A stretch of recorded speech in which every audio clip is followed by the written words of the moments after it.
feeling good about yourself, feeling carefree. You got you carefree, sugarless love, fresh taste that sugar free. Feeling good about yourself, feeling carefree. Now that Carefree has a new, fresher taste, why would anyone come with all that sugar? Feeling carefree. Let this go. Listen to the beat, the early morning breakfast beats, and eat real beat. Out there on your feet and music on the body, eat and eat real beat. Cereal, mix, and eat real beat. Cereal. New improved listening. It's smoother, it's creamier, it's delicious. Nabisco. I was right in the middle of a caramello when I found gold. Golden smooth caramel. Deep inside every delicious bite of creamy Cadbury's Dairy Milk chocolate. Right in the middle of a caramello when I found gold. Golden caramel inside creamy Cadbury's Dairy Milk chocolate. Now 16% bigger. I was right in the middle of a caramello when I found gold.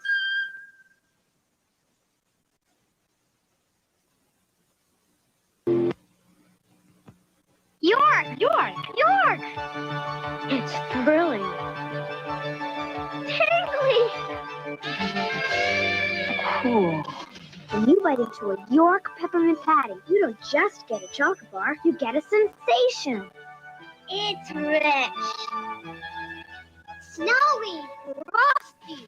Want the sensation of extra frosty mint covered with extra delicious chocolate? York! Sensational! Alone with Fruit Chewy Newton's cookies. Janie, New Blueberry Newtons. I know you've got the Newtons, New Cherry Newtons, too. and you're in the closet. So Fruit Chewy. Okay, you're not in the closet. You want them for yourself. Which leaves only one place. Delicious Newton's cookies. Fig and apple, too. So Fruit Chewy. You want them for yourself. Can we talk money? Nabisco. A few words about mouths.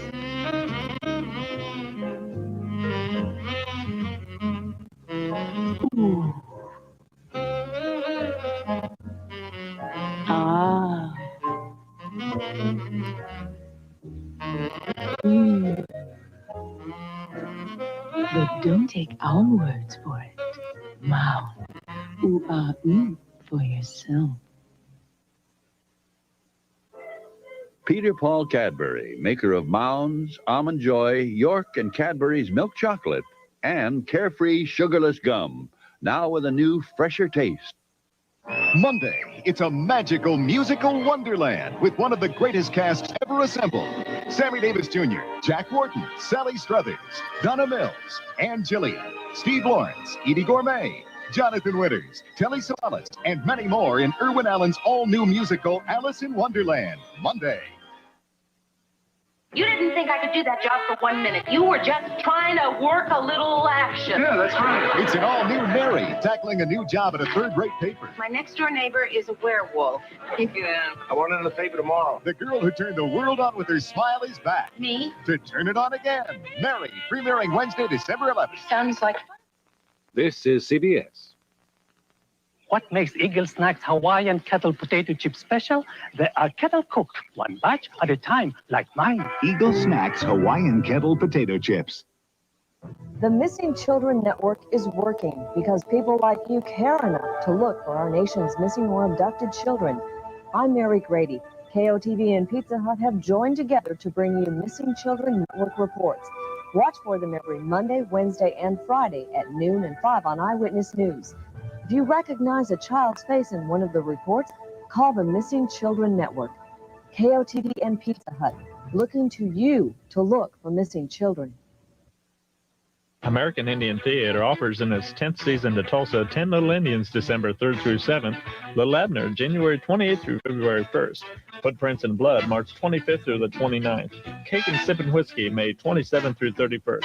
For more information, call 587-0340.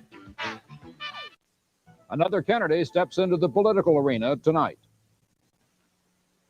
A photo booth. I think I'll try it.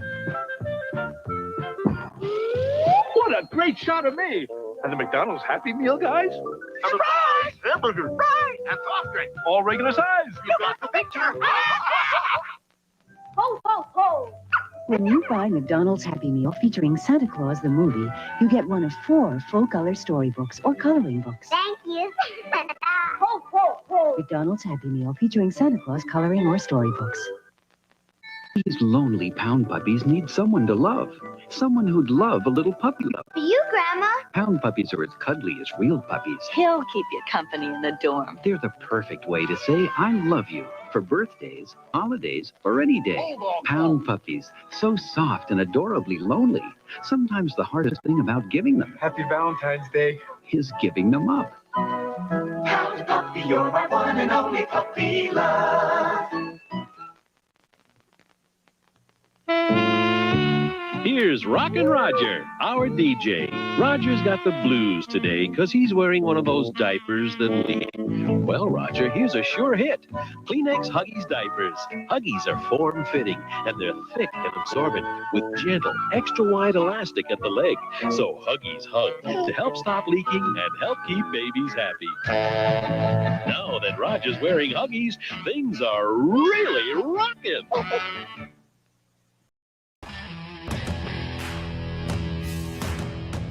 I'm not ready to go yet, okay?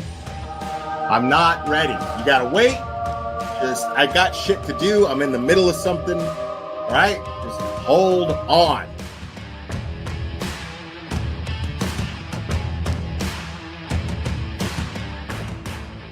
Watch your mouth or don't come in here. Uh-oh.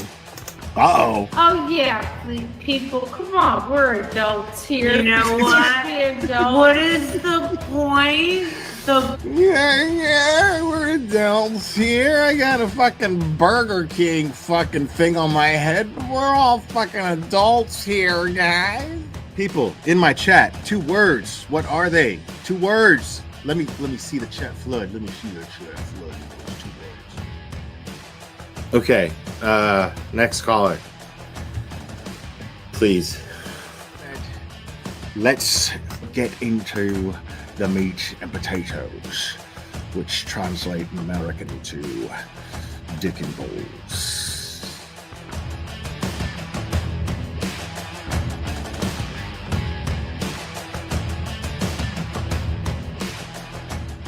I got flip-flops. These are my flip-flops. Yeah, I really like my flip-flops.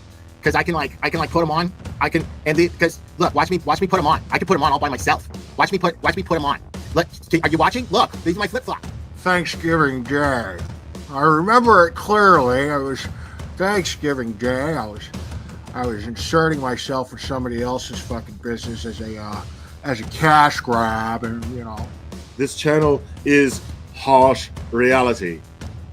Karen Yak se jodió la sucia vida. Amen. This is Jonathan Lee Richards. I have cheeseburgers. I'm gonna put cheese on them. I'm gonna make sure that I have my hamburgers because I'm a big boy now and I can make the hamburgers. My mom lets me use the stove now.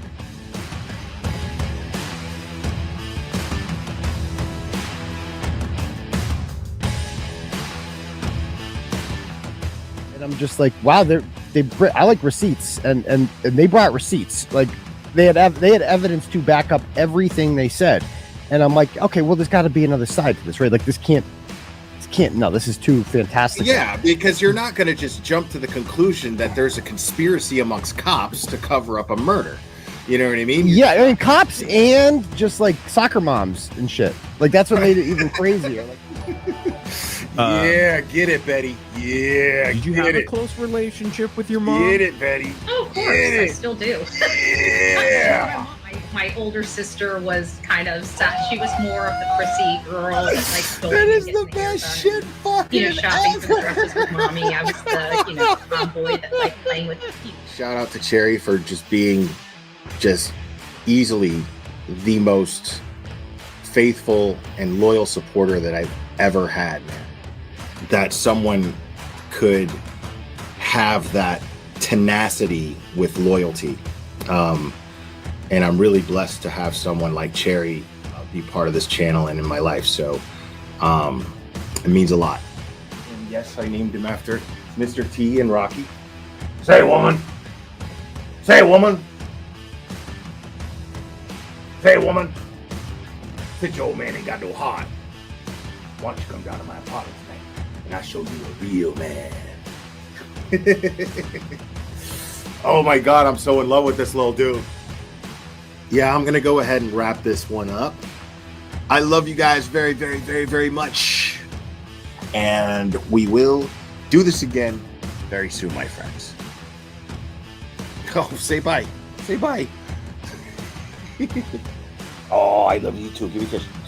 Oh, I love you. Bye, guys.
Woo! Hello, people. Oh my goodness. Happy Friday. As if that matters in certain parts of the country. Sure, shit doesn't matter here. It really doesn't. Like, shit's all closed. It's annoying, dude. Like, I feel like that old man who is like, in my day, we used to walk to school 10 miles uphill both ways in the snow. But like, I mean, yeah, I mean, the truth is, in my day, like, we walked in the snow. Everybody went to work. Snow didn't stop life. It was ridiculous. It's insane. Nobody, it's like, oh, burr. Whew. Better call in.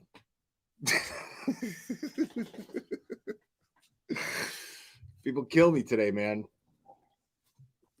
It's really funny. Like, dude, I mean, you look at a movie like A Christmas Story, right? Remember, like, the kid couldn't get his arms down because he was all bundled up. Mom would put his arms down and go right back up. Put his arms down, go right back up. Right? You know? Like, it was like, whatever. It's cold. Deal with it. Don't freeze to death. I'll see you at home. And then mom would drink like a gallon of wine all day, you know? I don't know.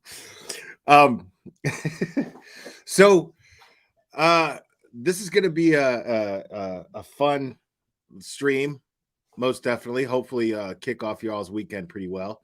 I have a special guest with me today, and I've been trying to get this person on here for a while. I don't even think she has a YouTube channel, but she's very active on Twitter.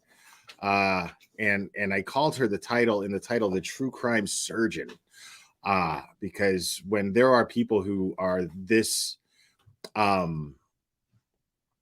well versed, I guess is the way to put it. When there are people that just just put up an argument with data to back it up consistently, shutting down just morons on a constant basis, and do it to where there's no argument, and then they just end up going, "You suck, Turtle Boy's dick," and that's like the best response they can come up with. Then what you have is somebody who I like to consider surgical, fucking surgical when it comes to like just getting all the facts together, putting them out there. And yeah. So she goes by Olivia Lambo. Her Twitter or X or whatever is pinned at the top of the chat, and she is backstage, and she is going to join me now. So make sure to click on that Twitter link and follow her if you want actual data on the John O'Keefe Karen Reed case. And we're going to go through some of those tweets together. We're going to go through a few things. And here she is. Welcome, Olivia. Hello. Hi, of course. Can you hear me okay? I see. Damn it. That's the first thing everybody asks. Can you hear me okay? And I tried to like beat you to it. Yes, I can hear you. We can all hear you okay. Yes. Awesome. My AirPods, like, they disconnected right when you brought me on. So how are you today? You worked, I guess. I'm doing well. Right? Yeah. I mean, it's been, I feel like every day with this, there's just news every day with this case, or, you know, another layer added to things. It's like nothing is straightforward, or there's a lot of obfuscation and distraction. So yeah, that document that just came out was pretty interesting. Yeah. Let's talk about that for a second. Let me pull that up real quick. Oh man, it's gonna be difficult. I don't think I can zoom into it. Hold on. I could pull up the tweet by Ted Daniel from Boston 25. Yeah, I think do you want me to copy and paste the text for you? I got it right here. So Ted Daniel posted right here. Norfolk DA's office has just withdrawn its request to impound the letters it exchanged with federal authorities about the Karen Reed case. Here's the filing. And so I'll read it as best as I can here. Now comes the Commonwealth and respectfully moves this honorable court issue in an order vacating the protective orders pertaining to correspondence, a total of 8 letters between the Norfolk District Attorney's Office and the United States Attorney's Office for the District of Massachusetts and the Norfolk District Attorney's Office and the United States Department of Justice, Office of Professional Responsibility. While the Commonwealth's motion for protective order is premised on statute and case law, the Commonwealth now moves for the release of all correspondence to it's hard to read. Ameliorate. That's what I thought. The prejudicial effects of counsel's false impressions to the court and the public about the nature and substance of those letters and the extent of federal investigation.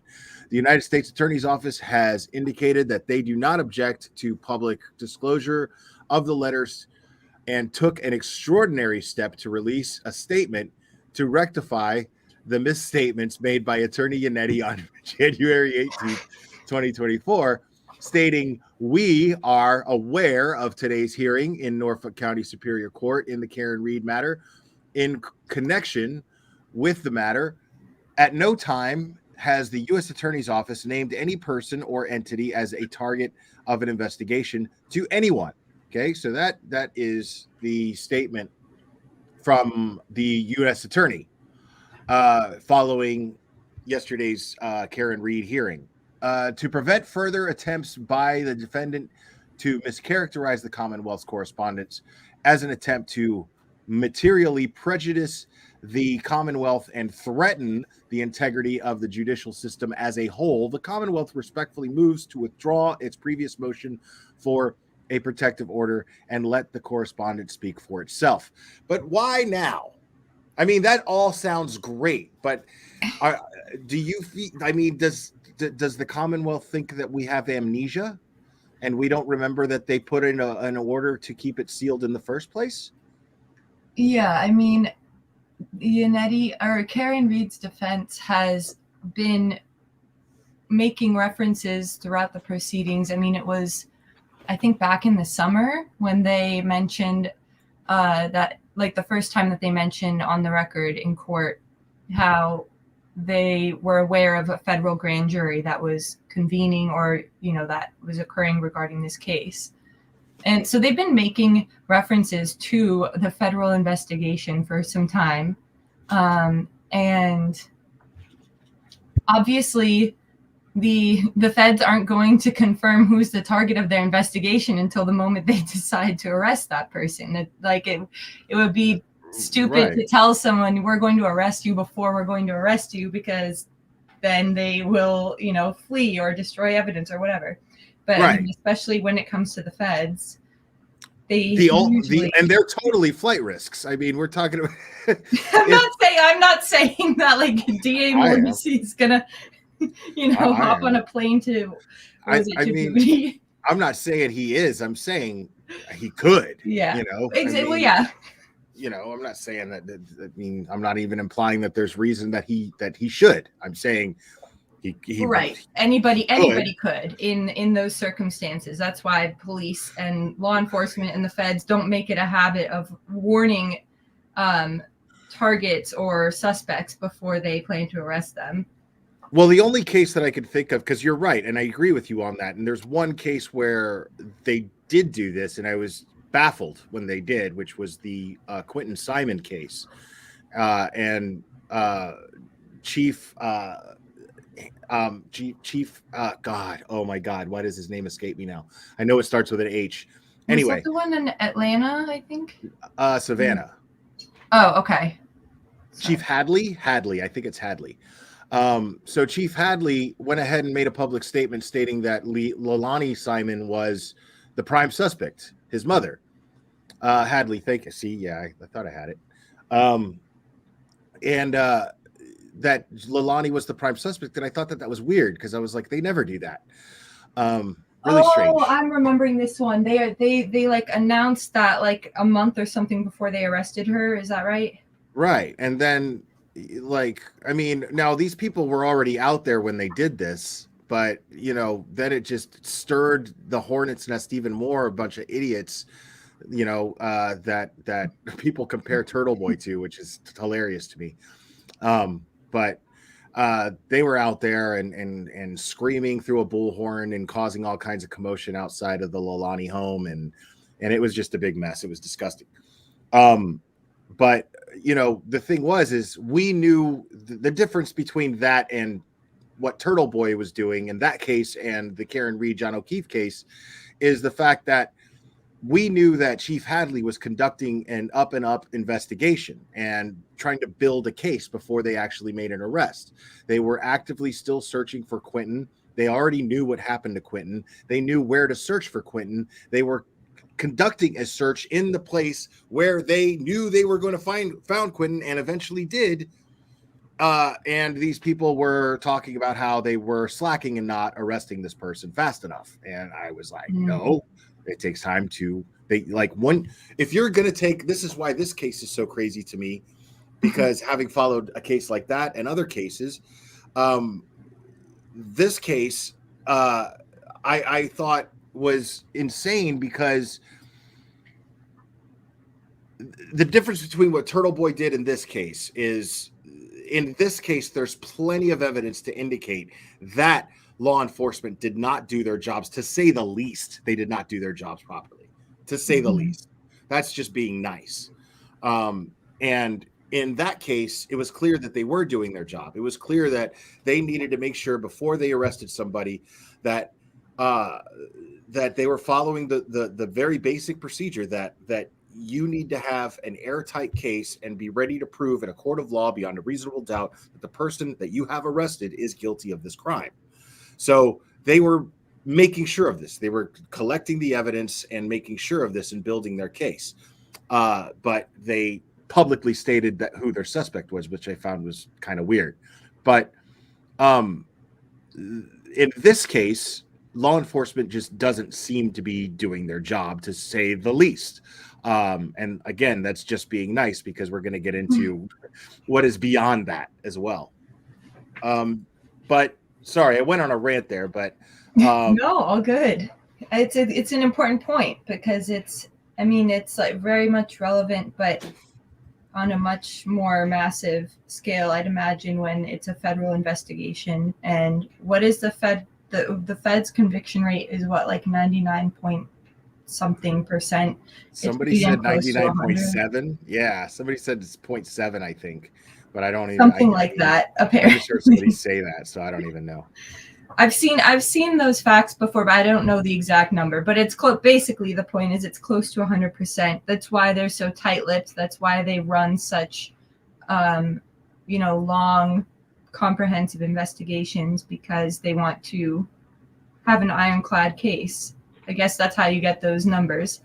But, I don't know. I mean, what I find interesting in this case is that if you just look back upon the various hearings that have happened so far and the filings that have happened so far, we wouldn't have even known about the federal investigation or federal involvement at all. Well, Turtle Boy actually did some very good investigative journalism when he, I think, uncovered that the call log from Bridgewater State University, where he saw one of the witnesses being called to the federal grand jury. So, the feds showed up apparently to serve them with a subpoena for the federal grand jury. But the defense, they're the ones who've really entered into the record the federal involvement in this case. They've kind of brought that to the attention of the public. And I just find that telling. I find, the fact that this whole case seems like it's backwards. Usually you have the defense who's trying to limit and seal and impound and get rid of evidence.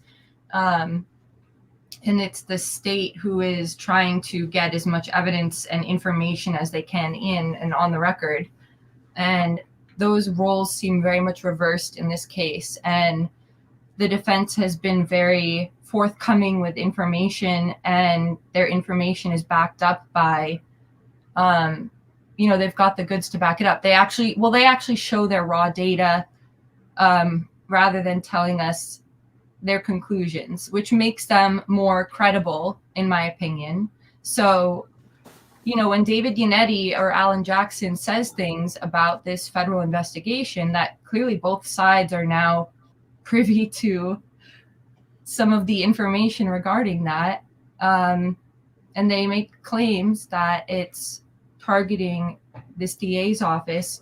I hold that with a lot more credibility than, and also, I mean, why would they know, the DA's office and the prosecuting authority, why would they know if they're the target of investigation? I mean, it's probably something they can read between the lines based on the information they have thus far, but it wouldn't be a good thing for them to know that they're the target. Well, it also comes to mind that, I mean, when you look at that success rate of, that federal success rate, and you also think about the heat that the FBI in particular is getting right now, politically speaking, because of all the political shit that's going on. They're going to want to do everything. They're going to be walking on eggshells, more or less, as far as their own conduct goes. So, you know, You'd hope. they don't want a bad look. So I don't think that they're going to go after somebody unless they feel that they actually can prove it. You know, so I agree with you on that. It's just a question of we're just going to have to see as far as that letter goes, because the way that I see it, I mean, I agree with you. You explained it to me when you sent this to me. You explained more or less what they were thinking there, and Malu 21 USA. Thank you, Olivia. When I grow up, I want to be just like you. I agree. Thanks. I agree. So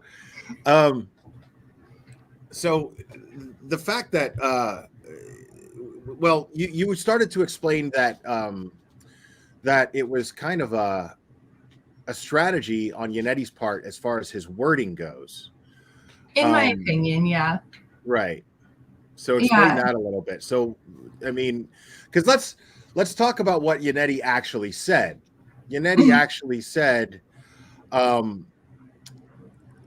had a quote here somewhere. See, I told you I was disorganized, but I had a quote as far as what Yannetti actually I believe said. he was like characterizing the content of the letters, because obviously those letters or those documents are not target letters. Like that's right. The target letter doesn't come out until the feds are ready to make arrests, and so or indict. And obviously, like we were just saying, they're not going to announce that ahead of time.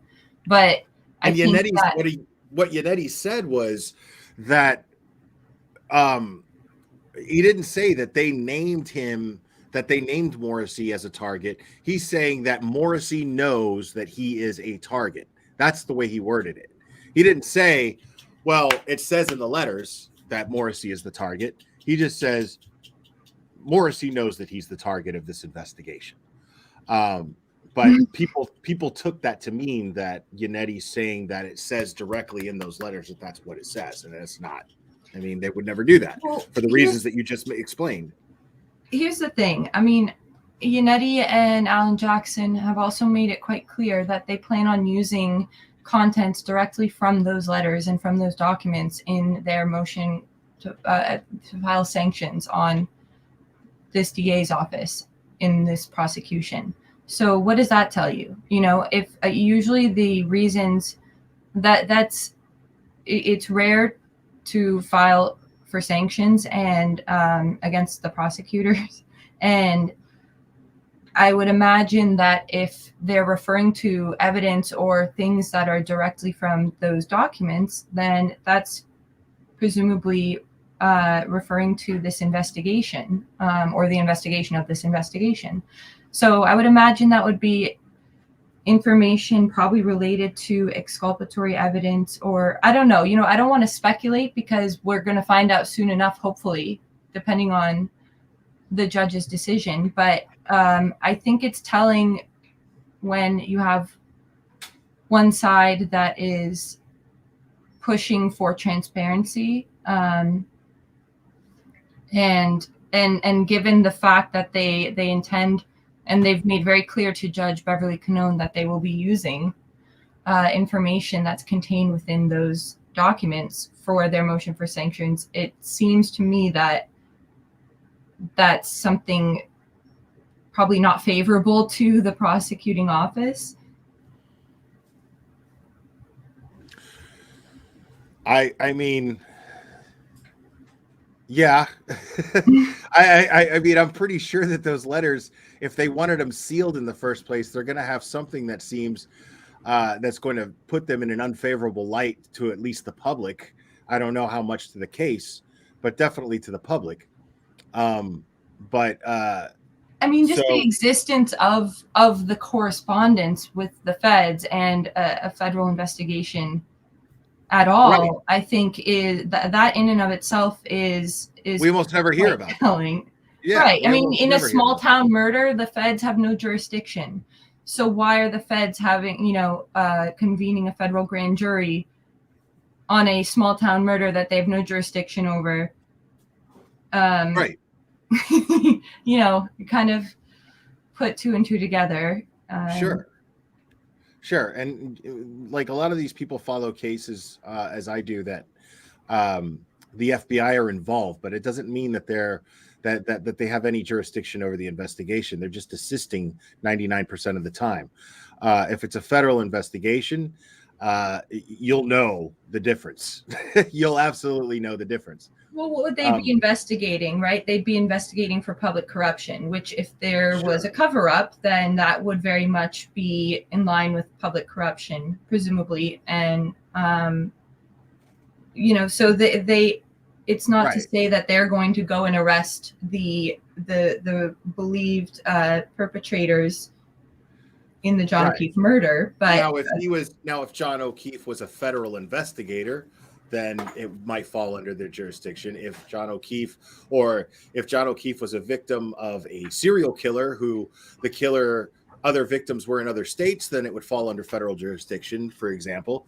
But other than that, that is partly what makes America America, is each state gets to govern themselves without federal interference unless it's absolutely necessary. So that says a lot, because people don't want federal interference unless it's absolutely necessary. People don't want them to interject themselves into these things unless it's absolutely necessary.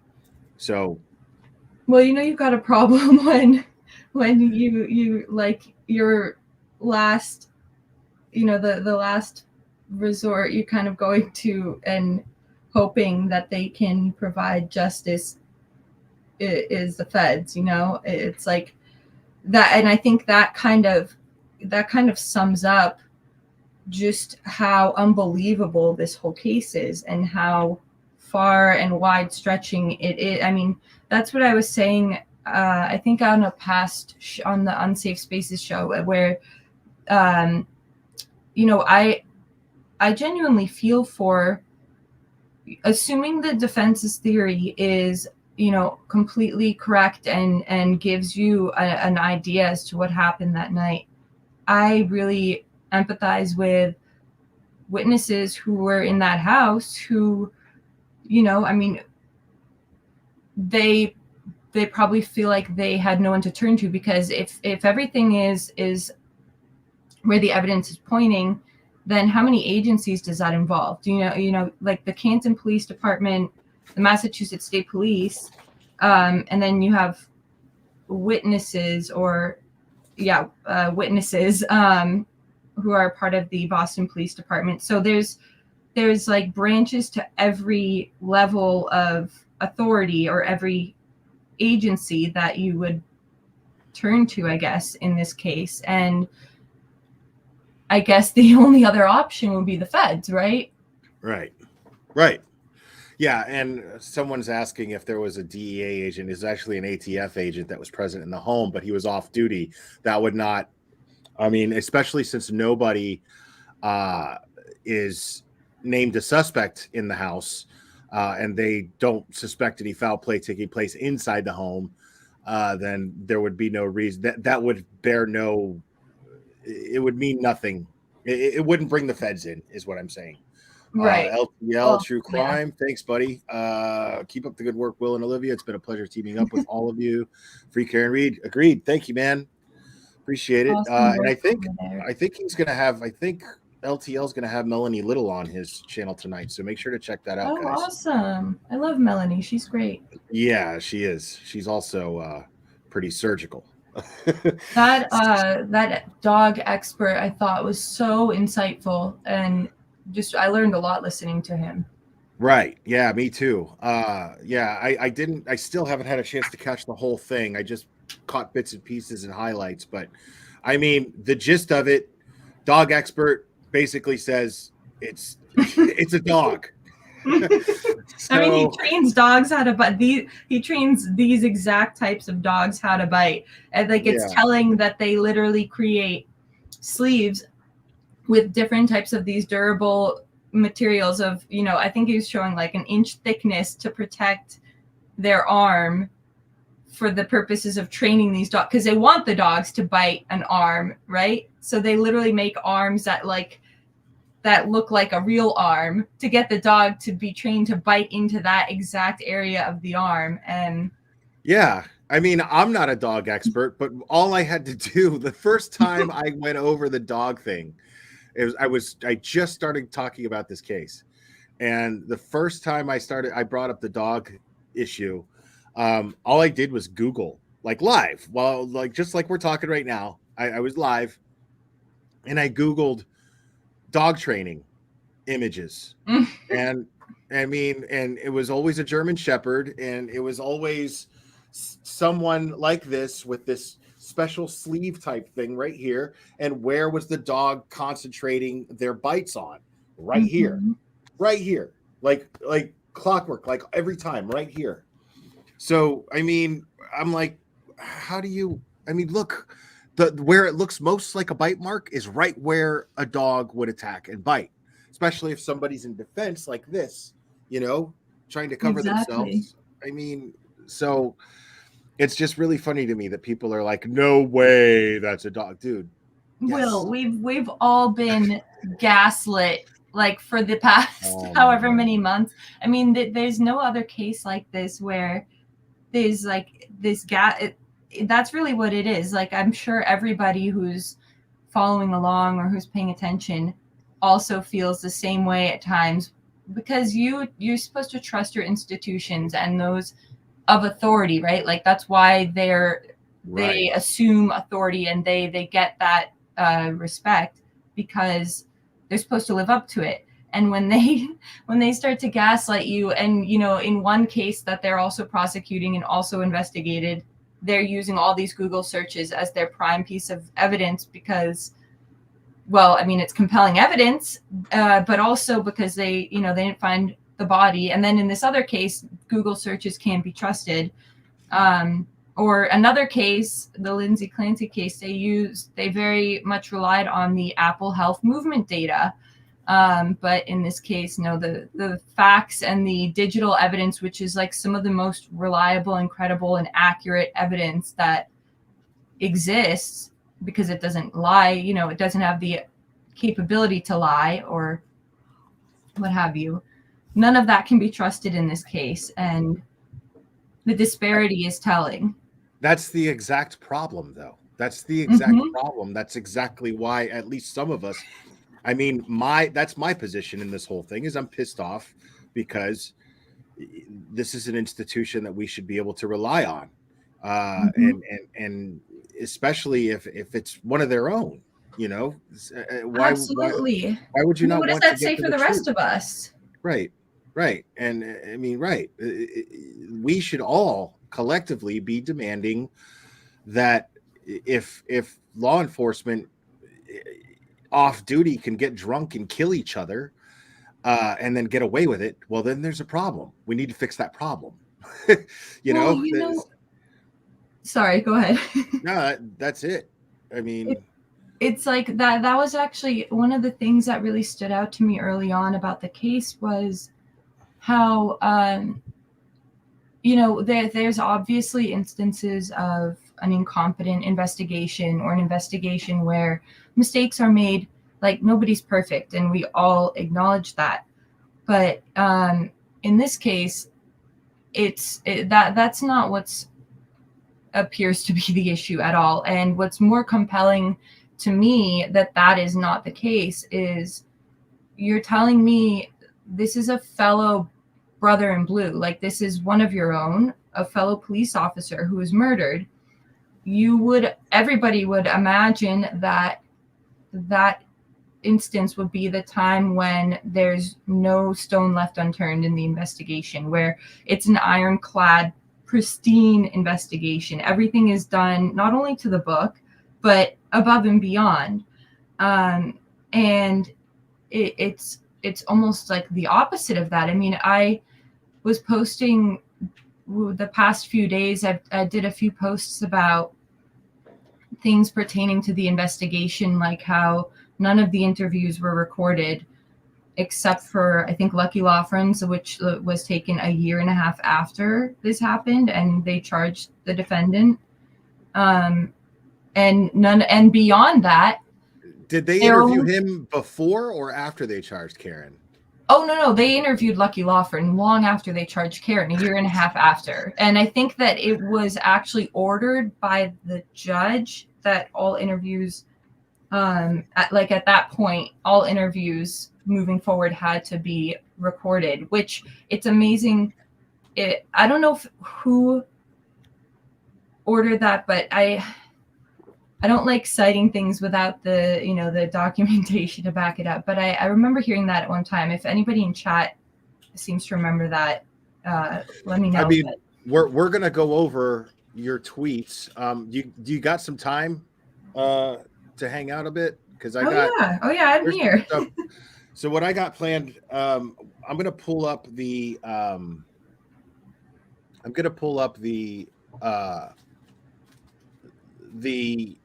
panel on Court TV from last night real quick. Let me go over Bob's super chat. Bob, thank you so much, buddy. Will, thanks for having Olivia on your show, and thank you, Olivia, for being here. Trump, Olivia 2024. Do you think John O'Keefe could have also been a federal asset? That's a great question. I mean, it sounds kind of paranoid and kind of crazy, like we watch too much movies, but I'm not going to dismiss that as a possibility. It could explain, potentially why there might be immediate federal involvement. I think that might be why he's asking. Because if he were, then obviously, Right. Could that be the interest that the federal government is taking in this case?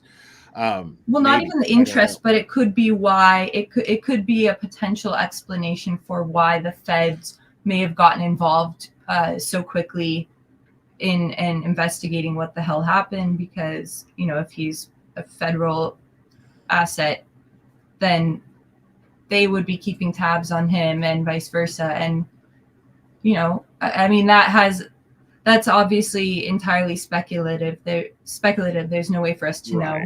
But yeah, I could see like the thought process behind it might be an explanation for the feds getting involved, or but it doesn't mean it's why the feds stayed, right? Like the feds staying means that there's obviously legs to something here. There's there's something afoot.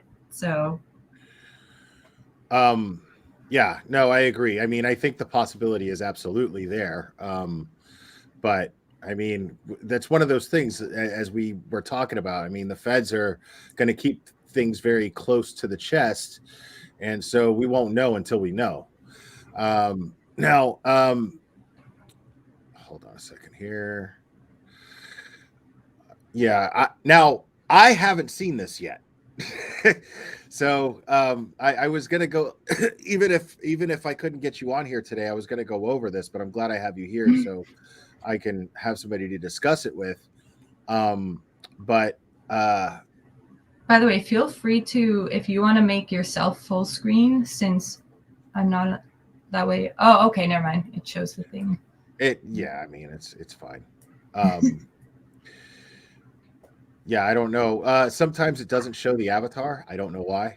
Oh no, I meant like because I just thought when you pulled documents and stuff up, it was on like your screen, but I see it's here, so that's good. It will make it a lot bigger.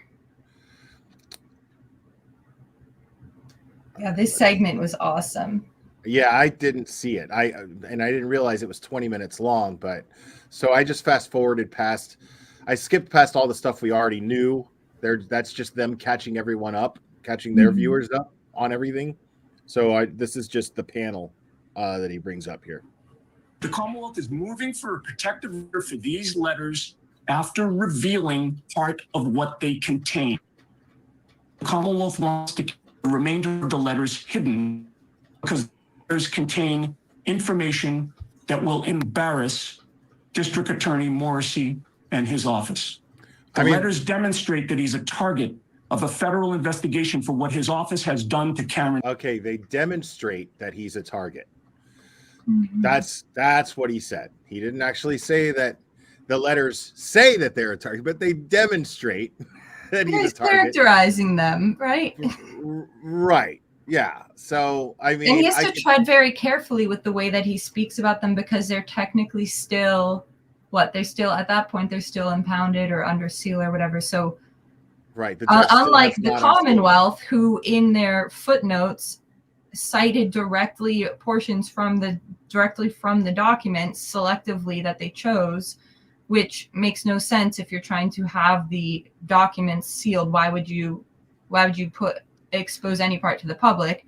Yannetti is just trying to, I guess, not directly cite from the impounded document, but characterize it because it's going to come out very soon in their motion for sanctions. So, right.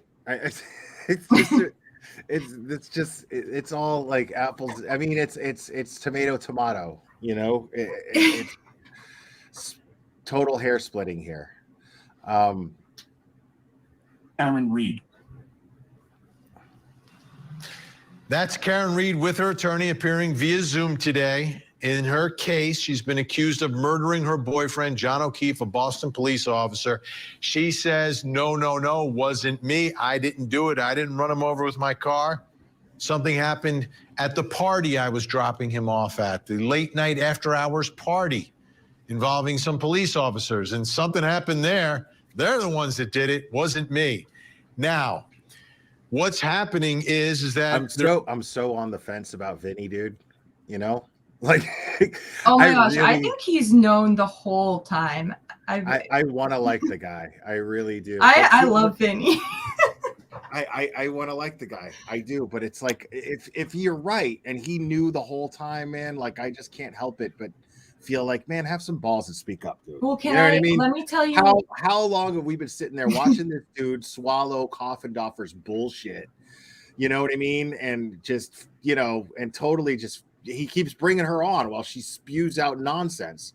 Okay, here's an alternative perspective on that. I initially got so I got frustrated and infuriated as well. And then I spoke with someone about it and they made a very good point. And I think that they may be onto something here.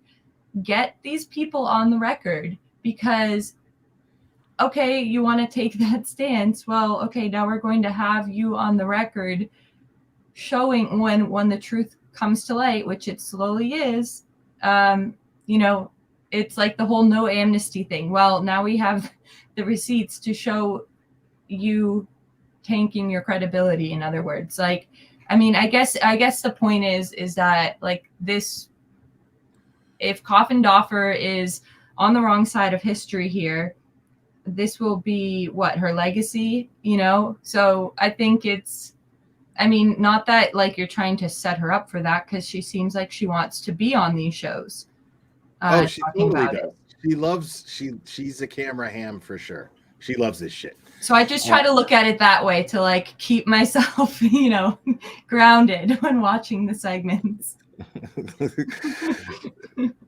I mean, and somebody made the point, like he's just trying to get people to watch, and it's his job to kind of act neutral, but don't act neutral while being super emotional and having these temper tantrums once in a while. Like, what's going on? And like, come on, bro. Like, either relax or speak up. You know what I mean? I can see that sometimes, but sometimes he has those reactions because he's like, what's going on? Like, what the heck is going on with this investigation? Like, this is bonkers. Like, kind of how we all feel. The truth is, he's just being entertaining for his viewers. I mean, that's all it is, and that's okay. That's his job. It's his job, But it's sometimes I'm just like, he's a former prosecutor. Do you know that? I mean, I believe it. I would hope that somebody, if they're going to have a host to these shows, it's going to be somebody with some law experience. At least one of the people here is a qualified expert. Totally. Like, I mean. I like Turtle Boy and everything, but if like he, they asked him to be the host of a show on Court TV, I'd be like, why? Don't do that. He's not a lawyer. I want to hear from lawyers. So and what is it that you do for a living, if you don't mind? Because everybody wants to know. Nobody in the chat brought it up, but everybody's always like, is Olivia a lawyer? Oh my God. I know. I've gotten a lot of people who've like DM'd me asking if I'm an attorney, which I find incredibly flattering. So thank you, anyone who has, but I'm not an attorney. But this case, and I started following trials more during the pandemic, and became hear that a more lot. interested in the law. Yeah, I think a lot of people probably, because I think we felt for the first time, like in the first real way, how our rights and things can be limited. I mean, for me personally, I think that may be why it kind of started, and you kind of want to, I don't know, inform yourself on, I wanted to inform myself on the process, and I just got obsessed with understanding the law and criminal procedure and everything around it.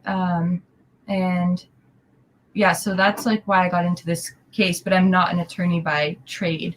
I actually do, so it's complete 180, I guess. But I'm I'm like an equity research analyst that looks at biotech companies and pharmaceutical companies. So I have like a very heavy science and medical background. But then I also worked, I also have done things with like Amazon and e-commerce SEO. So on the side, I kind of started a side gig, but like a side business. But So you analyze data with a virtual microscope. Basically.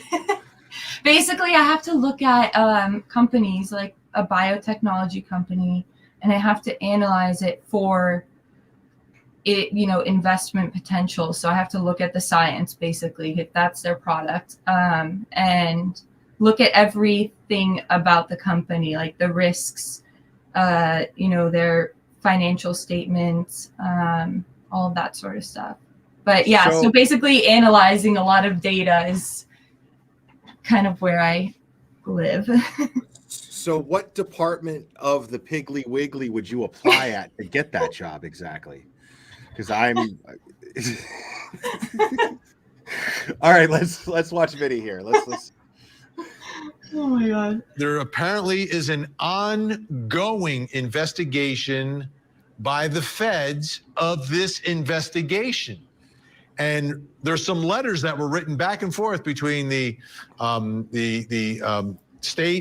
federal U.S. attorney and the DA who is prosecuting this case. Take a look. 25, Boston 25 News. This is from last December. 25 investigators learned that the Norfolk County District Attorney Michael Morrissey sent a letter to the Department of Justice requesting that the federal probe of the Karen Reed case be transferred out of Massachusetts. Morrissey's letter provides the first official confirmation that the U.S. Attorney's Office for the District of Massachusetts is looking into the arrest and prosecution of Karen Reed. And today we learned that that investigation is in fact ongoing. Joining me tonight from Jacksonville, Florida, retired FBI Special Agent Jennifer Coffendorfer, and in New York City, attorney and host of Attorney Melanie Little podcast, Melanie Little. And joining us in Boston, Massachusetts, via phone, criminal defense attorney and author of the books, Super Predators and Law and the Tough on Crime Myth, Peter Ellikin is with us. Okay, Jennifer Coffendorfer, let me ask you, former FBI Special Agent, there's a federal investigation. That means the FBI is investigating the investigators here. We learned today it's ongoing. Your thoughts about that? What is the nature of this? And are you surprised that the investigation is ongoing? So this investigation, again, was started some time ago under Rachel Rollins, the prior U.S. attorney. That's very important, I think, as she had to leave her office under allegations of her own. So that is when this file was opened. Whenever there's a public corruption matter opened, and in this case, it was Mr. Morrissey's office. Now, Mr. Morrissey is in charge of overseeing these sorts of investigations. His investigative body is the state police. So, of course, whatever he has had his hands in terms of investigations, including this investigation, which was riddled with allegations of impropriety, the FBI is going to step in and do a full and thorough investigation. So we have an investigation within an investigation here, Melanie, and what we learned also. Wow, thank you for explaining that, Coffendorfer. Gee, like, I mean, dude, come on. It's so annoying. Of course. Like, she goes from being like, there's no, I mean, an investigation, that's absurd, blah, blah, blah. Of course, there's an investigation. But the fact is like, we have to understand that, yes, I love how she explained that they have to make sure that the state police are doing their job properly. Of course, That's their job. If they're going to take evidence, and present it in court against the defendant, against somebody that they're charging with a capital crime, then you need to, or any crime, then you need to be able to be able to trust the source of your evidence. Who collected this evidence? Who conducted the investigation? Who collected the evidence? Those people have to be credible. I don't need Coffindoffer to. Right. I don't need Coffindoffer to explain that to my piggly wiggly ass. I know that already. Like, why is she saying this as though she's some sort of expert? Well, it's a weird thing to say. It's like suggestive that the feds always investigate every investigation that happens on a local level to just make sure things are going to the book, which just doesn't happen. Like the mere fact that the feds are investigating the investigation is a problem. That shouldn't be happening. That is an anomaly. Right. Yeah, she's trying to minimize it, like, oh, this happens all the time. No, it doesn't. It happens when there is fear from the public that that they're not doing their jobs. That there's corruption.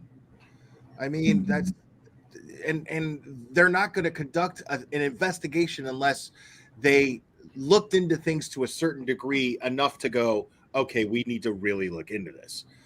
I mean, what's alarming is that, like, you know, especially because Coffindoffer is a former FBI agent, is that, like, it doesn't give her pause that the feds are investigating, right? Like, she's acting like this is totally normal and commonplace.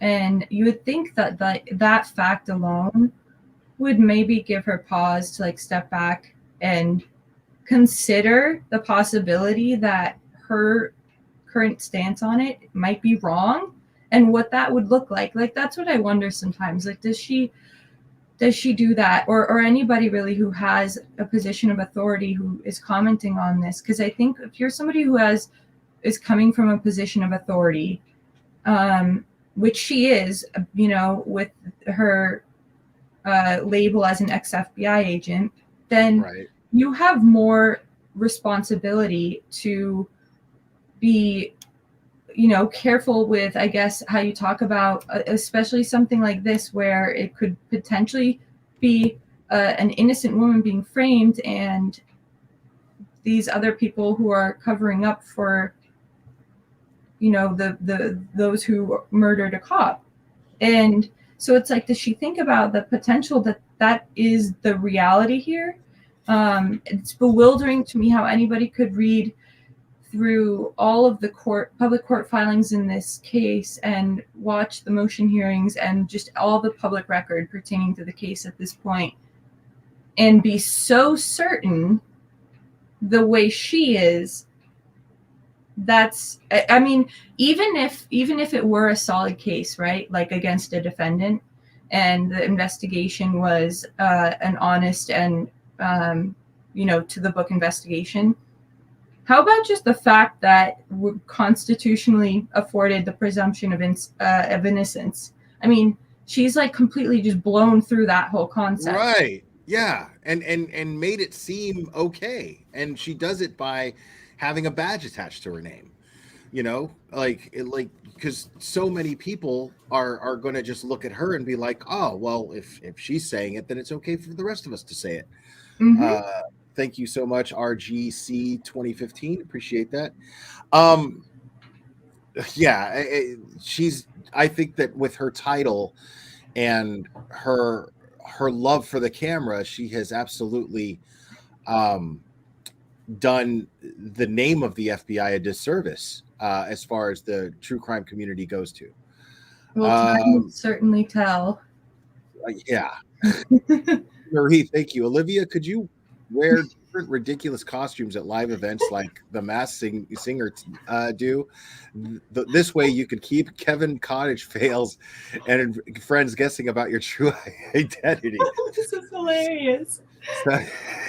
So those of you who don't know, Olivia is such a scourge on Twitter. that you know how, and a lot of people who are familiar with my channel know how this works. When somebody is just plain and simple, like when they're A, anonymous, and B, just totally fact driven, and only and put out basically undisputable arguments, unarguable arguments, then you know the go-to argument is I need to find out who she is. I need to find out.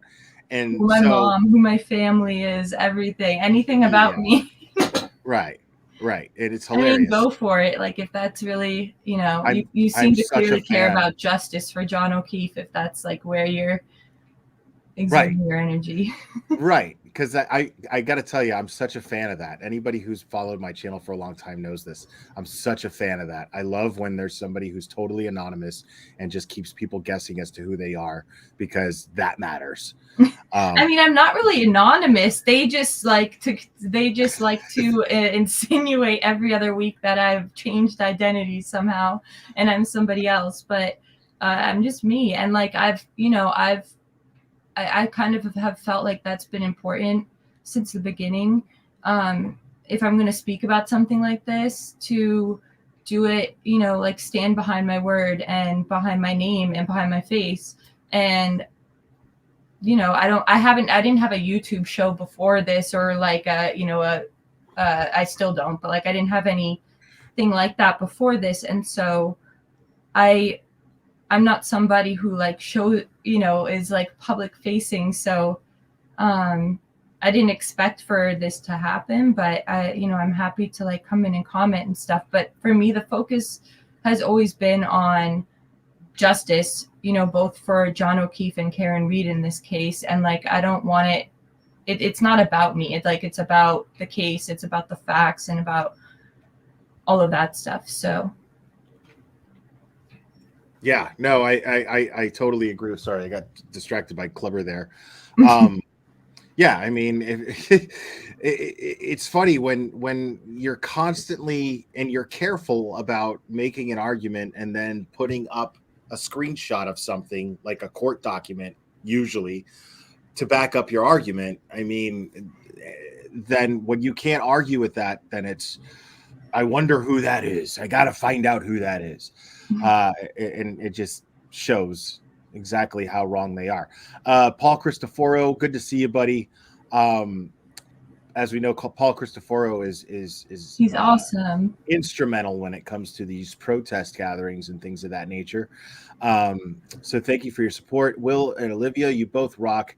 And to all the peeps who joined us in Stoughton and Dedham for both hearings yesterday, you all are amazing. Thank you. Yes, you guys are great. You guys who put yourselves at risk to put yourselves who at risk, who are subject to the same laws that are used to charge both Turtle Boy and the Canton Nine. You guys are amazing. So it's great of you guys to put yourselves at risk like that. So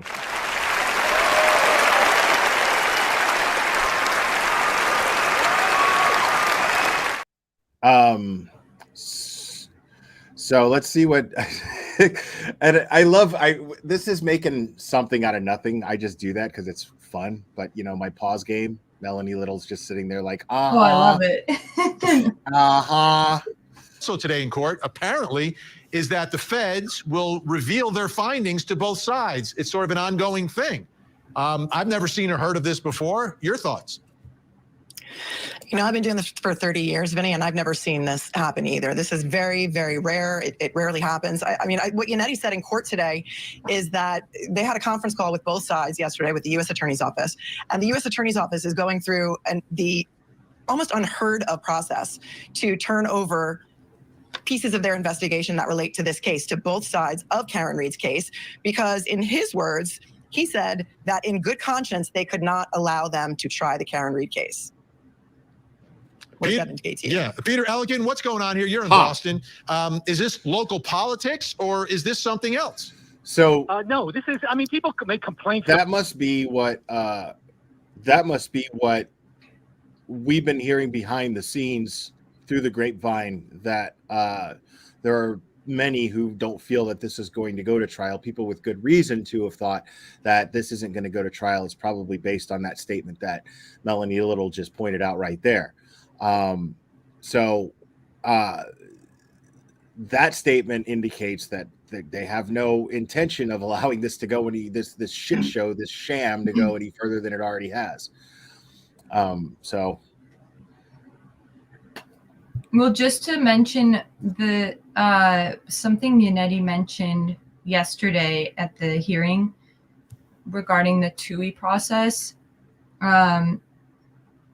is, I believe, just like shorthand that is essentially when the feds are investigating an investigation which they're not a party to, and they uncover during the course of that investigation, like exculpatory evidence to a party in that investigation. It's a process by which they can, it's based off the TUI versus Reagan Supreme Court case, I think from 1951. And they're essentially obligated through that process to turn over that evidence. Now, I could be wrong on a few of the nuances of it. I just started looking into it, but I think it's, it's like an exceptional process, an anomalistic process, something that does not happen often. And because the feds don't like to disclose who the target of their investigation is until the end, right? So, right. But they have to kind of do that in part if they're going to release evidence that they've uncovered that's exculpatory to Karen Read, but they want to continue their overall investigation. Okay. Oh, and hey, but Rob's Rules, good to see you, buddy. Been a long time. Hope to see your channel up and running again.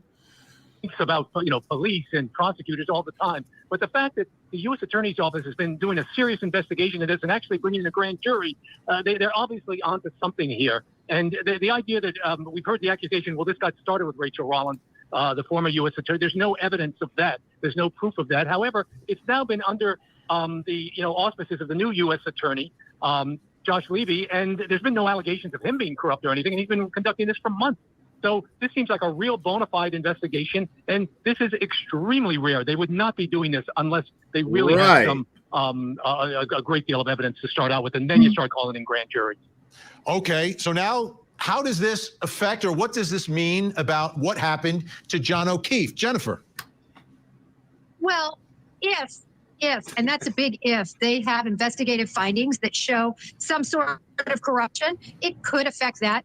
But the bottom line is, I look at facts and have read the entirety of the court filings, and I can tell you the facts are strong. Read the entirety of it affect that. But the bottom line is, I look at facts and have read the entirety. It could that affect caught that. me off guard. But the bottom line is, I look at facts and have read the entirety of could affect that. But the bottom line is, I look at facts and have read the entirety of the court filings, and I can tell you the facts are strong that indeed Karen Read dropped off. Are the facts strong? Because I've been telling you on Twitter before you blocked me that they were strong. Olivia's been telling you that they're strong. Everyone has been telling you that the facts are strong. And yet here you are. And I paused it at just the right time. Again, this is reaction, but what I feel like she's about to say is not fact. It feels like it's got that feeling. Let's see what she says. Let's real quick. Here we go. The facts are strong that indeed Karen Read dropped off Officer O'Keefe and ran him over. And that is just what the evidence. No. Oh my God! It's like Lally's this is exactly how Lally argues in court. The facts are strong. That is not a fact. Please point to the facts. Saying the facts are strong doesn't make the facts strong. And I still have hope that she's just gonna flip. She's just gonna eat the big eggplant and go, you know what? All right, I said this, but after further review, then I'm going to have to change my position. But she just doesn't do this. She just doubles down. And as soon as I'm going, come on, then.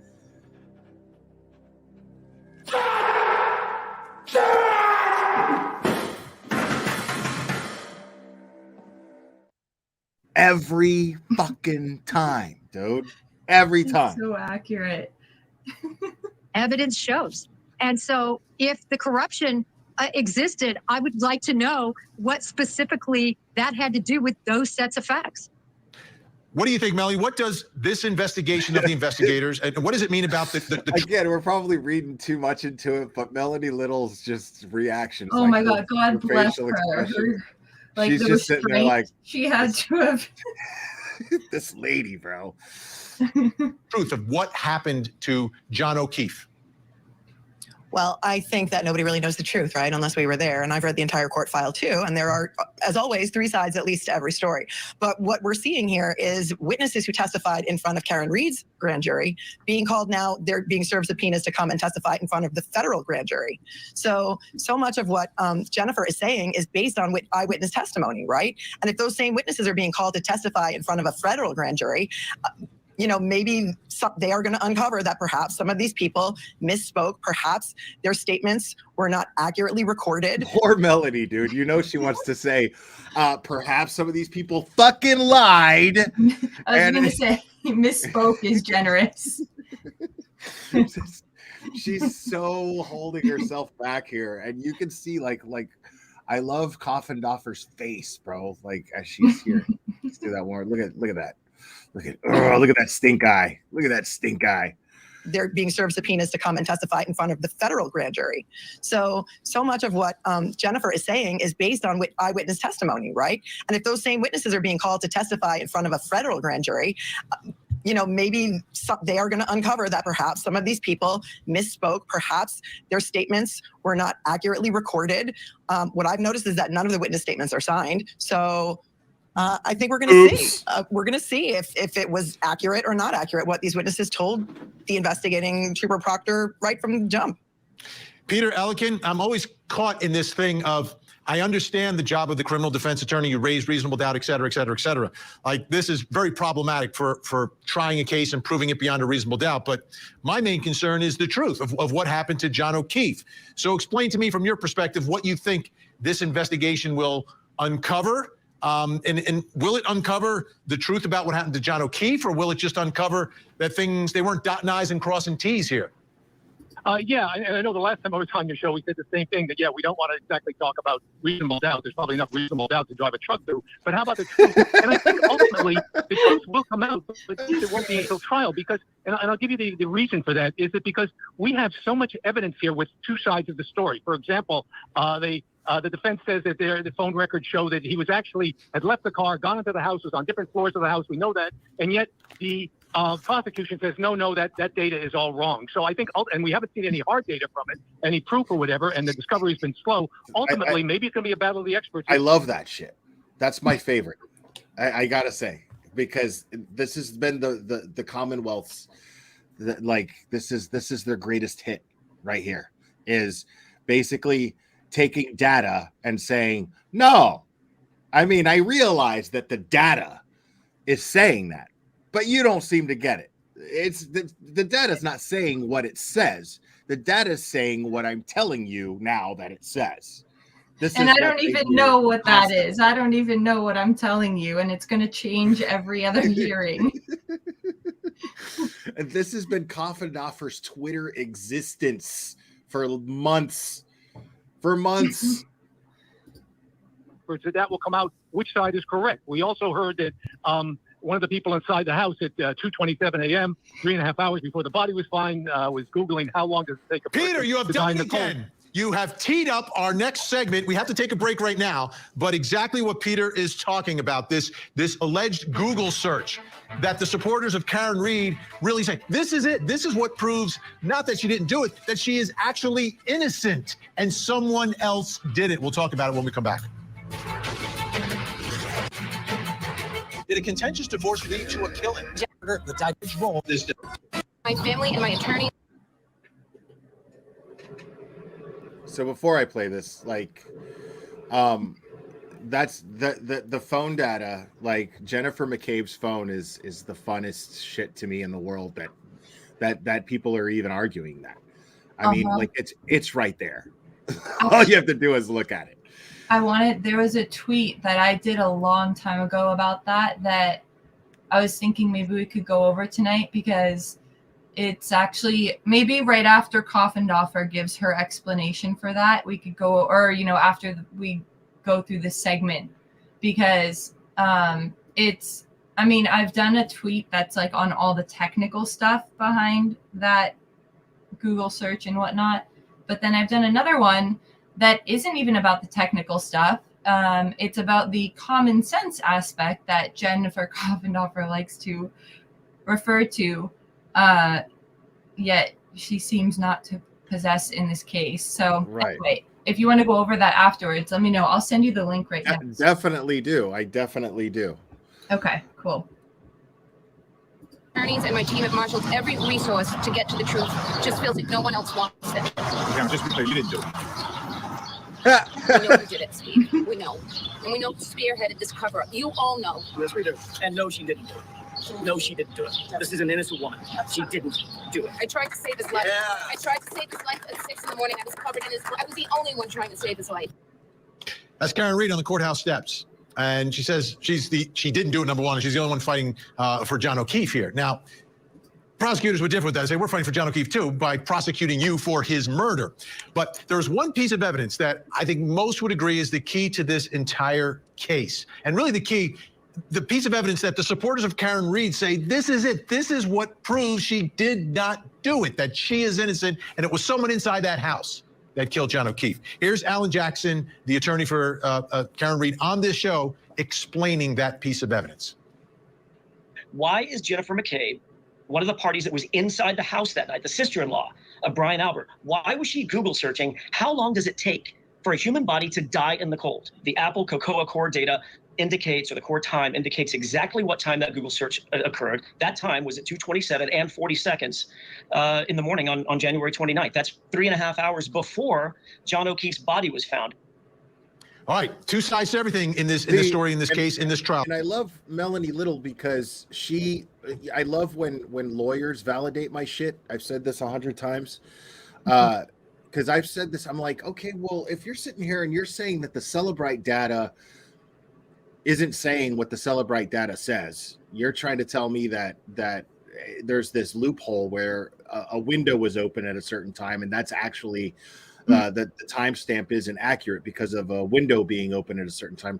That's asinine. That's ridiculous, because you would any case in the past would have to be retried that that Celebrite data like that was used to convict someone. So, and now Melanie Little is more specific because she's talking about this dude, Brian Walsh, who this is being used to convict him currently. He still hasn't been convicted yet, but in the same county by the same DA. So same what are they investigators too. Same lead. I believe Michael Proctor was one of the investigators on that, if I'm not mistaken, as well. Yeah, either Proctor or Tully, but I think it was Proctor. I think you're right. So let's see. Let's see if are they going to dismiss? Are they gonna try to save face by dismissing the Celebrite data that they're going to use to try to convict Brian Walsh? Well, that's the problem. That's a real problem too, because they're essentially what the claim would be. I mean, it would open the floodgate for appeals, and they're essentially saying that one of the leading forensic tools that they rely on for, I mean, I would say probably the majority of criminal prosecutions use for Celebrite, and they're saying that is unreliable in this case, which means that they're saying that forensic tool is unreliable. And how many prosecutions have they used that as evidence in, and how many that they're going to use it on in the future? Like that's what I mean. Like you're going to have to it's going to be grounds for every defense attorney that's trying to appeal a case to get a retrial, basically. I mean, I don't really know how the law works, but whether it's going to, I mean, it's crazy. It's grounds to retry their cases. I would assume, especially if that was like the smoking gun evidence used to convict someone. It's insane to me. And when you look at the Celebrite the screenshot of the Celebrite report, there's two separate searches, clearly separate because they're spelled differently. Right. It's not even like it was the same misspelled search that was the first search made in the morning. Right. So like they're even lazy about their lies, dude. Like you're explaining something, but I can show you right here you're wrong. So it has nothing to do with Celebrite being inaccurate. It has nothing to do with the system that Celebrite uses being flawed. It has nothing to do with that. It has to do with you're sitting here saying that this is the reason. But if you just look at it and you're saying it's the same search, but the window being opened or closed at a certain time changed the timestamp, bullshit, because they're two different searches. Clearly, they're spelled differently. They're worded differently. So they also have another problem too, which would be the fact that their issue is actually, if you're going to make the argument that the state is trying to make, it would be an issue specifically related to Celebrite's ability to parse the data or to interpret the raw data. But that's kind of problematic for them because the prosecution hasn't ever contested the accuracy or reliability on the two 6 a.m. searches, the 6:23 and 6:24 a.m. searches. So it's like selective, it's cherry picking, because if the Celebrite forensic tool is able to accurately and reliably parse that raw data for those searches, which they have affirmed, then how can you then turn around and say that it's unable to accurately and reliably parse this same type of data for an earlier search? I mean, that's insane. And notably, we haven't even seen a Celebrite report produced from the state, which I think is telling, because I wonder if they were to just, using that same forensic image of Jen McCabe's cell phone, run that Celebrite report using the new upgraded software version, it would probably show that search, wouldn't it? Right. I mean, if there's that's what they were saying, was there was a new software, and that's the old that's the old software, the old Celebrite software that the defense used. Okay, well, what about? Well, that doesn't take care of the 2:27 a.m. search problem. You just acknowledged that it happened and you didn't catch it the first time because you're using an outdated software. Unreal, bro.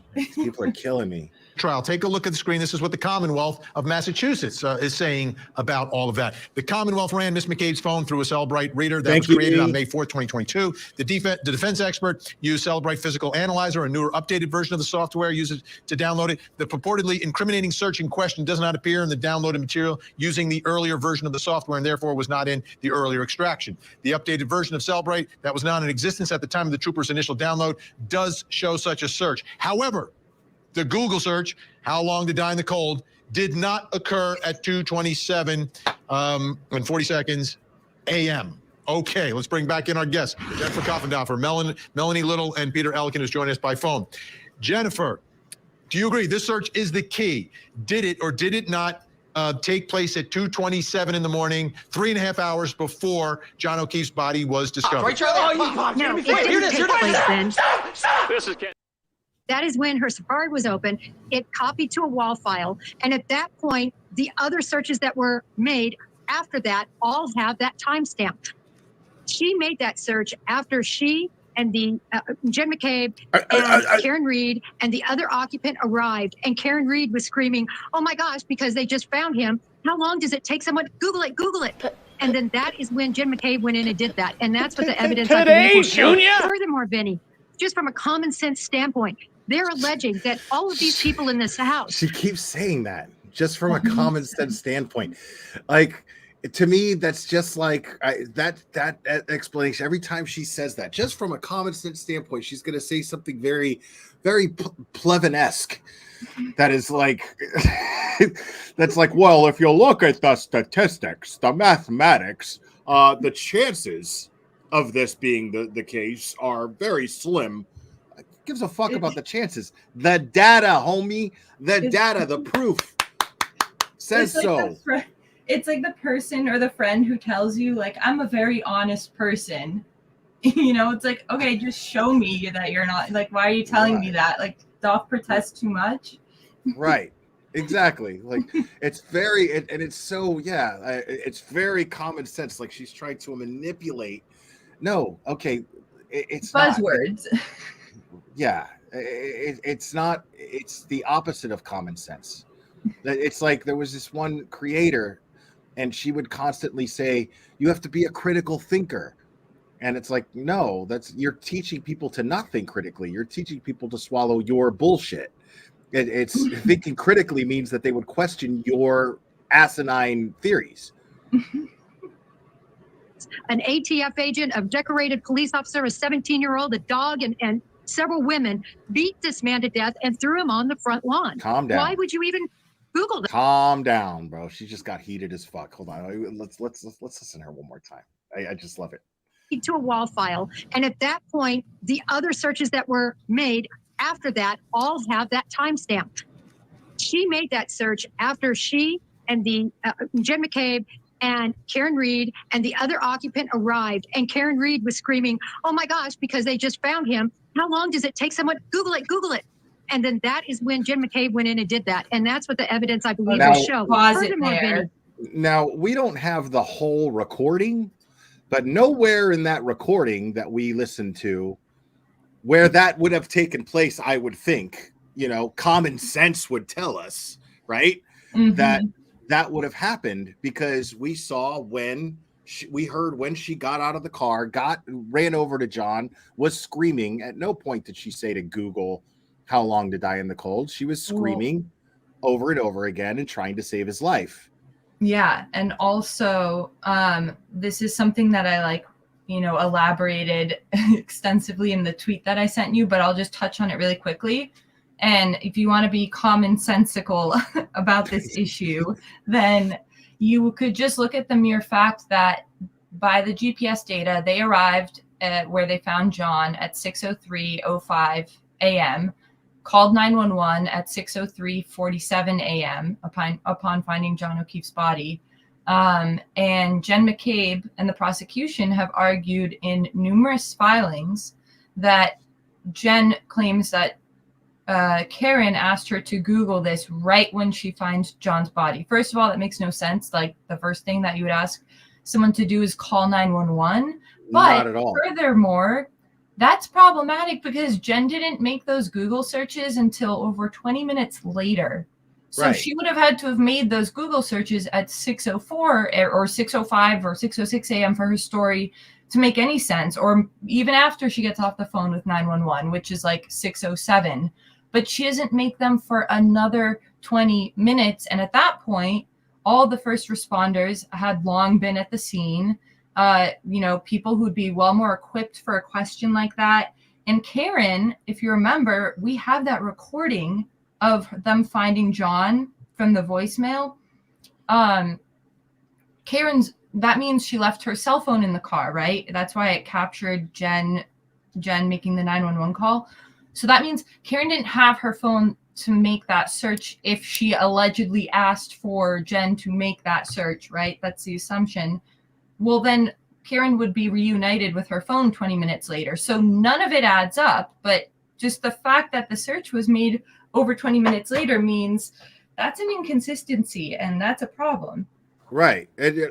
But I mean, if it means anything for sure, I mean definitively, it means that Jennifer Coffendorfer is fucking wrong here. She doesn't know what the fuck she's talking about.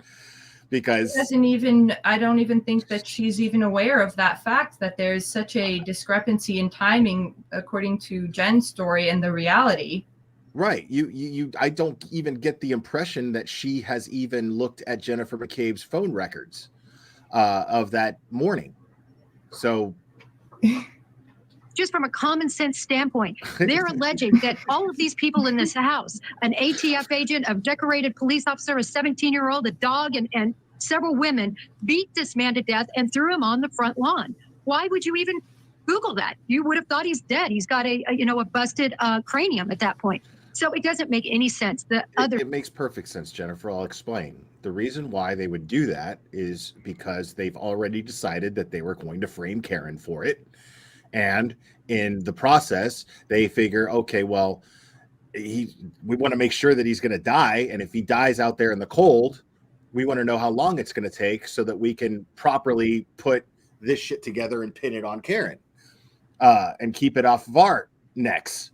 So, I mean, yeah, if you're trying to frame someone, then of course that's why you would Google it. Mm-hmm. I mean, Other Why did scenario Jen- makes sense. Go ahead.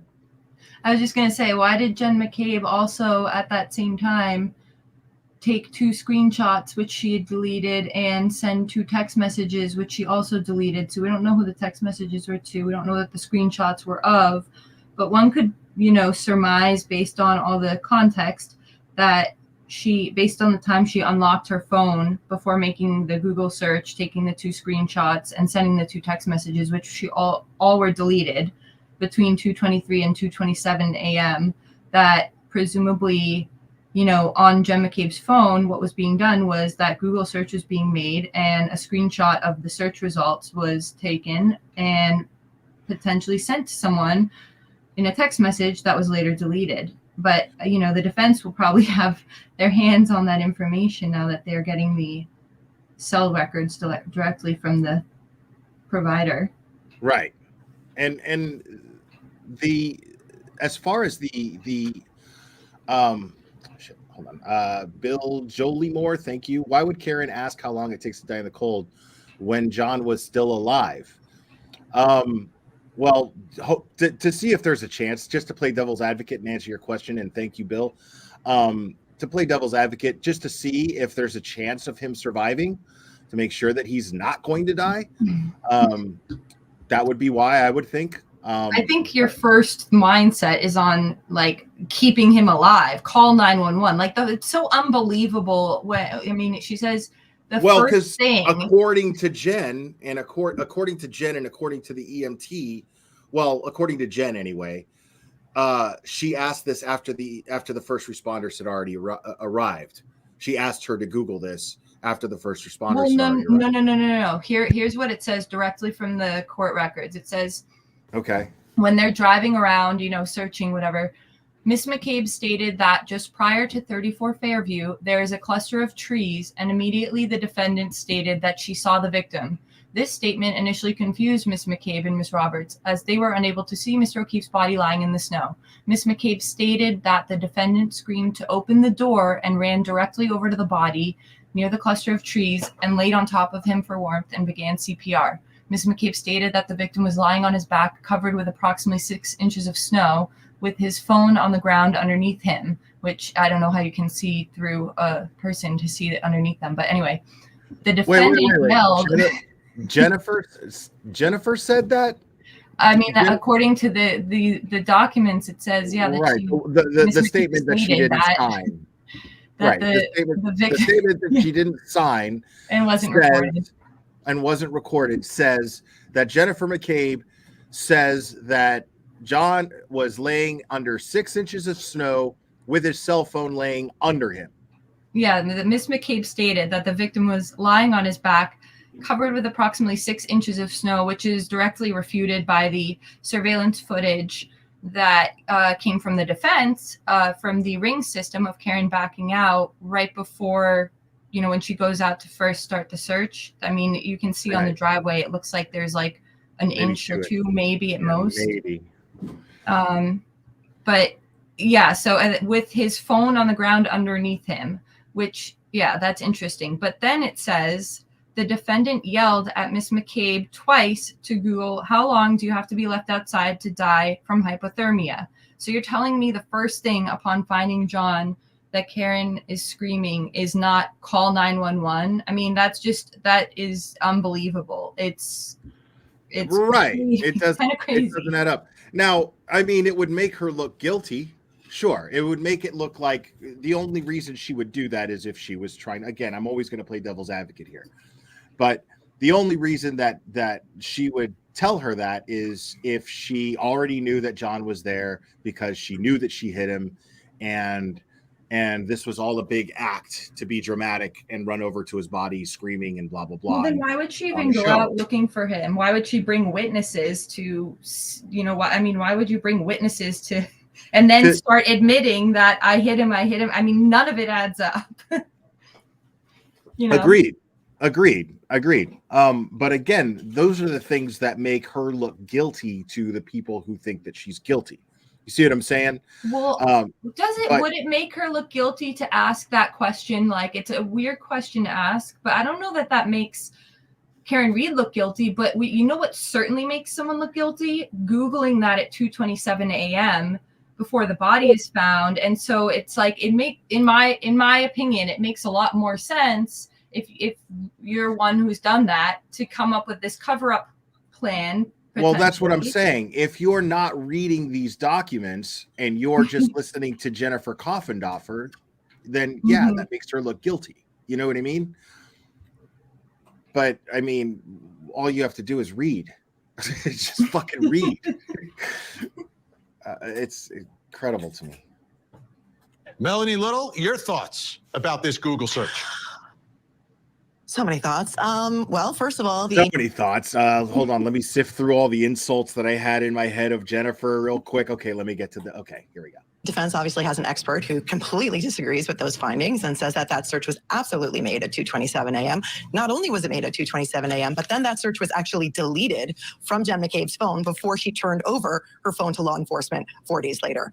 She also made 2 other searches around 6:24, 6:27 a.m. in which she tried to spell it the same way, because the first time that she Googled it, she spelled how, H-O-S. So it was really Haas long to die in cold. But then she made 2 more searches after 6 a.m. around the time that the body was found. Right. Number 2, with regard to the people that were in the house, first they were alleging that the 17-year-old was never in the house and his name was never brought up and he was never interviewed until approximately 18 months after this tragic incident of Officer John O'Keefe. And so now they're saying that he was in the house. So I'm a little bit confused. Was he there? Was he not there? There are so many questions here. And I also think that if we're going to use common sense, here's the other piece of common sense. Would Karen Reed, in her horror of finding her boyfriend dead on the front lawn of Officer Brian Albert, yell to her friend, Google how long it takes to die of hypothermia? I think that defies logic. Peter Elkin, your thoughts? Melanie. Yeah, I'm kind of going to second what I just heard. That it does seem really odd. You just found a dead body on your lawn, and the thing is, then you rush to go to Google. And I'm out of curiosity. How long did it take? That just defies common sense. Again, I think the experts are going to hash this out. The defense experts clearly say that was a 2:27. And then why would she have deleted that after she put it in? So I think that it is. Ultimately, it's going to come down to experts, and we may find the ultimate actual answer. But right now, I don't think that the prosecution has really given enough hard data on it that would convince anybody at this point. And this would be, as we say, this really could be absolutely damning evidence that she would do that. And I don't think this idea that was just brought up about, well, why would all these people in the house have done that? I mean, certainly friends, if an incident happens among friends, it's not some incredibly sophisticated conspiracy. Everybody just kind of covers up for each other and says, yeah, we're going to deny it happened. Right. There are 2 sides, obviously, to this story. A battle of the experts inside a court, and we see battle of the experts all the time. To me, this doesn't sound like it's an area that it should be a battle, right? Are we interpreting the what is being downloaded from the phone? We're interpreting that, or is, I mean, to me, it does. This is an area that should be a little more black and white. Right. I'm just surprised. I'm surprised that this is going to be a battle of experts. So I guess we'll see. I guess we'll see on that. Well, Vinny being a former prosecutor and having something called common sense is stating something very obvious here. It should be something that's just plain black and white. Why is this going to be a battle of experts in court? That makes no sense. And it will be black and white. It is black and white. The prosecution wants to make it gray. They want to make it, something it's not open for interpretation. It's a fact that just stands in the ether, in the universe. The same thing with the Apple Health Movement data. It's like, those aren't things that are our opinions. Those are just facts that exist, data that exists. Right. On the phone, on the Celebrate report. That's how technology works. Interpretation. Totally. It's not open for interpretation at all. And it's just really funny to me because what I find very strange, again, it's the defense's job to create doubt. But when it comes to this phone data thing, what people are missing something very, very obvious here. It's very, very in your face, but you can't really see it unless you look for it. But it's because you wouldn't expect it. Because you expect it's the defense that's supposed to be, you're looking at it from the perspective of defense having to create doubt. The defense isn't the one creating doubt here. That's what's really weird. When it comes to the phone data, it's the prosecution that is coming up with this weird explanation for the phone data that is only serving the purpose of possibly creating doubt. Of muddying the waters. Of muddying the waters, exactly. It's absolutely black and white until the prosecution comes up with this cockamamie story.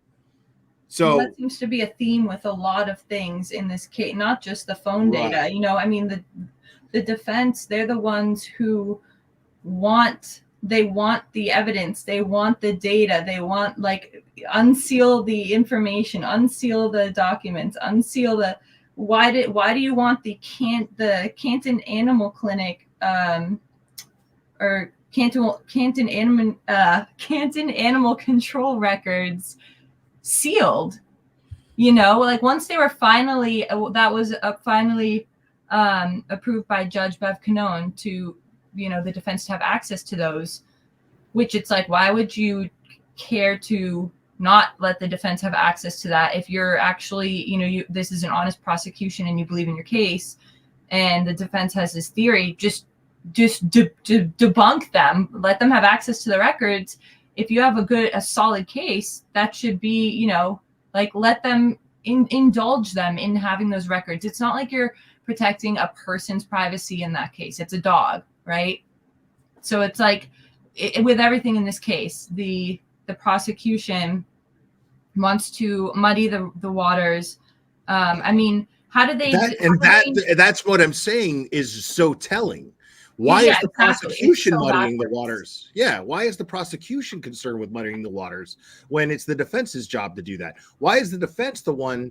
Why are they presenting the facts and evidence when it's not their job to present the facts and evidence? It's the prosecution. They don't have to prove. The defense doesn't have to prove anything. Exactly.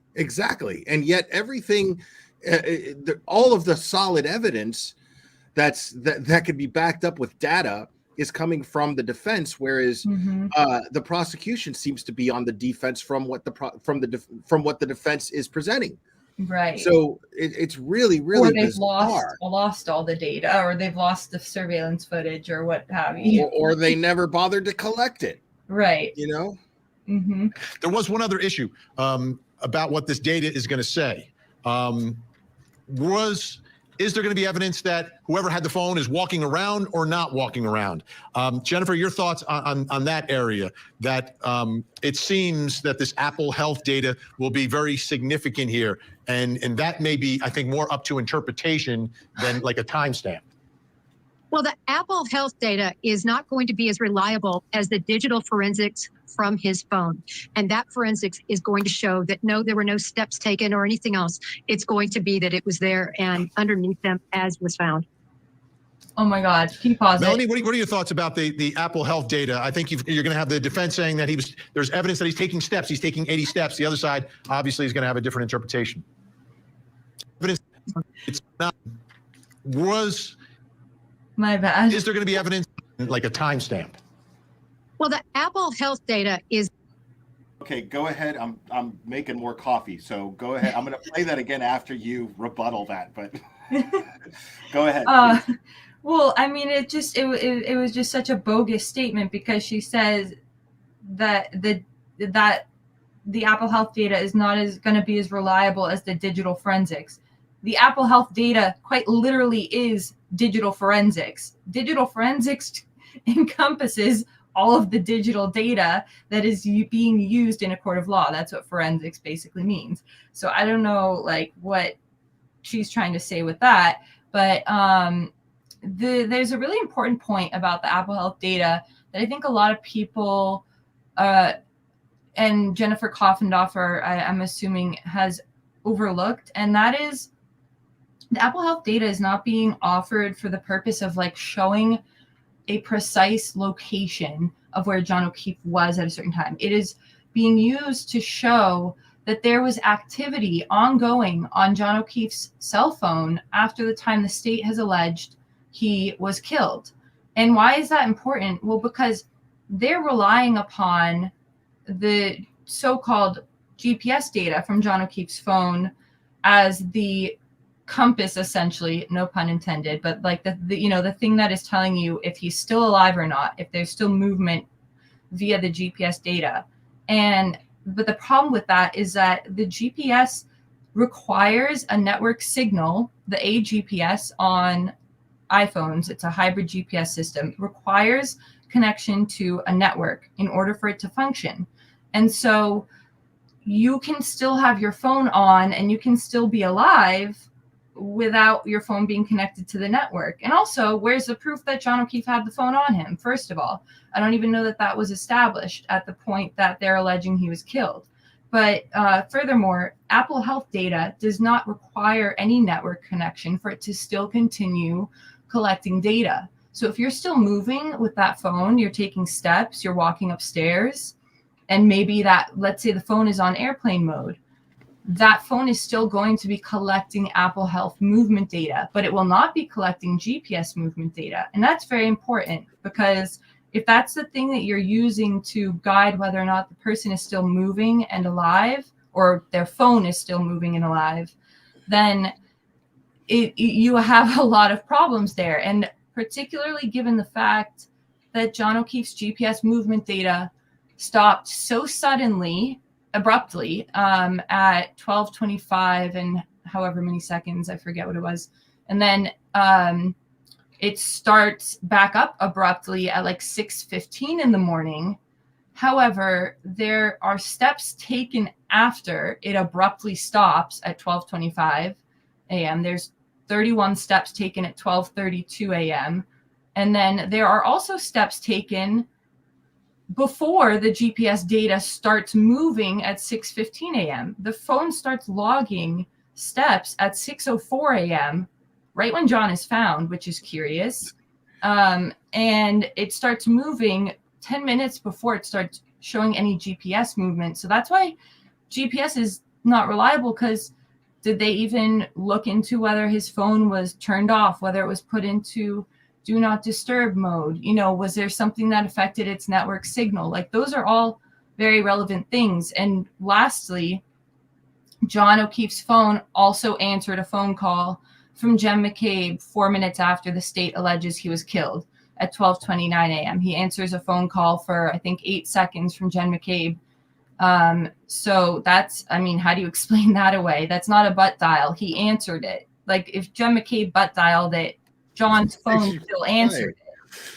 Yeah. So those are a lot of issues with that whole stance from Koffendorfer on digital forensics. Well, and if she's sitting here saying that the digital forensics are not even reliable, or that particular, the Apple data is not reliable, but then says on the other side of her mouth in this very statement that she just says right here, unless I misheard it, she's like, it definitively says that he wasn't moving around, that he stayed right where he was, that he didn't go in the house.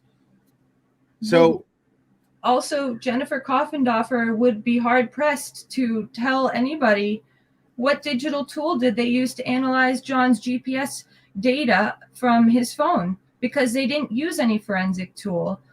This is one of the posts I did like a week ago or a week and a half ago. They didn't. So when you're analyzing digital forensic data, you have to use, like, there's established forensic tools, and tool meaning software. So Celebrite is a forensic tool. It's a data extraction software. So is Axiom.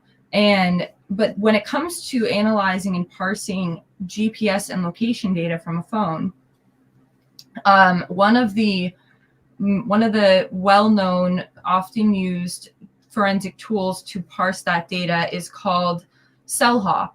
It's by Hawk Analytics, and it's a software that you basically plug in all the data that you extracted from that phone, and then you also can plug in the cell phone carrier records, or what's called call detail records, CDRs, which gives you even more data because that's coming from the cell tower. So even more location data. And essentially, you basically just plug these two things into the software program, press a few buttons, and it will give you the entire analysis, the entire GPS mapping of everything.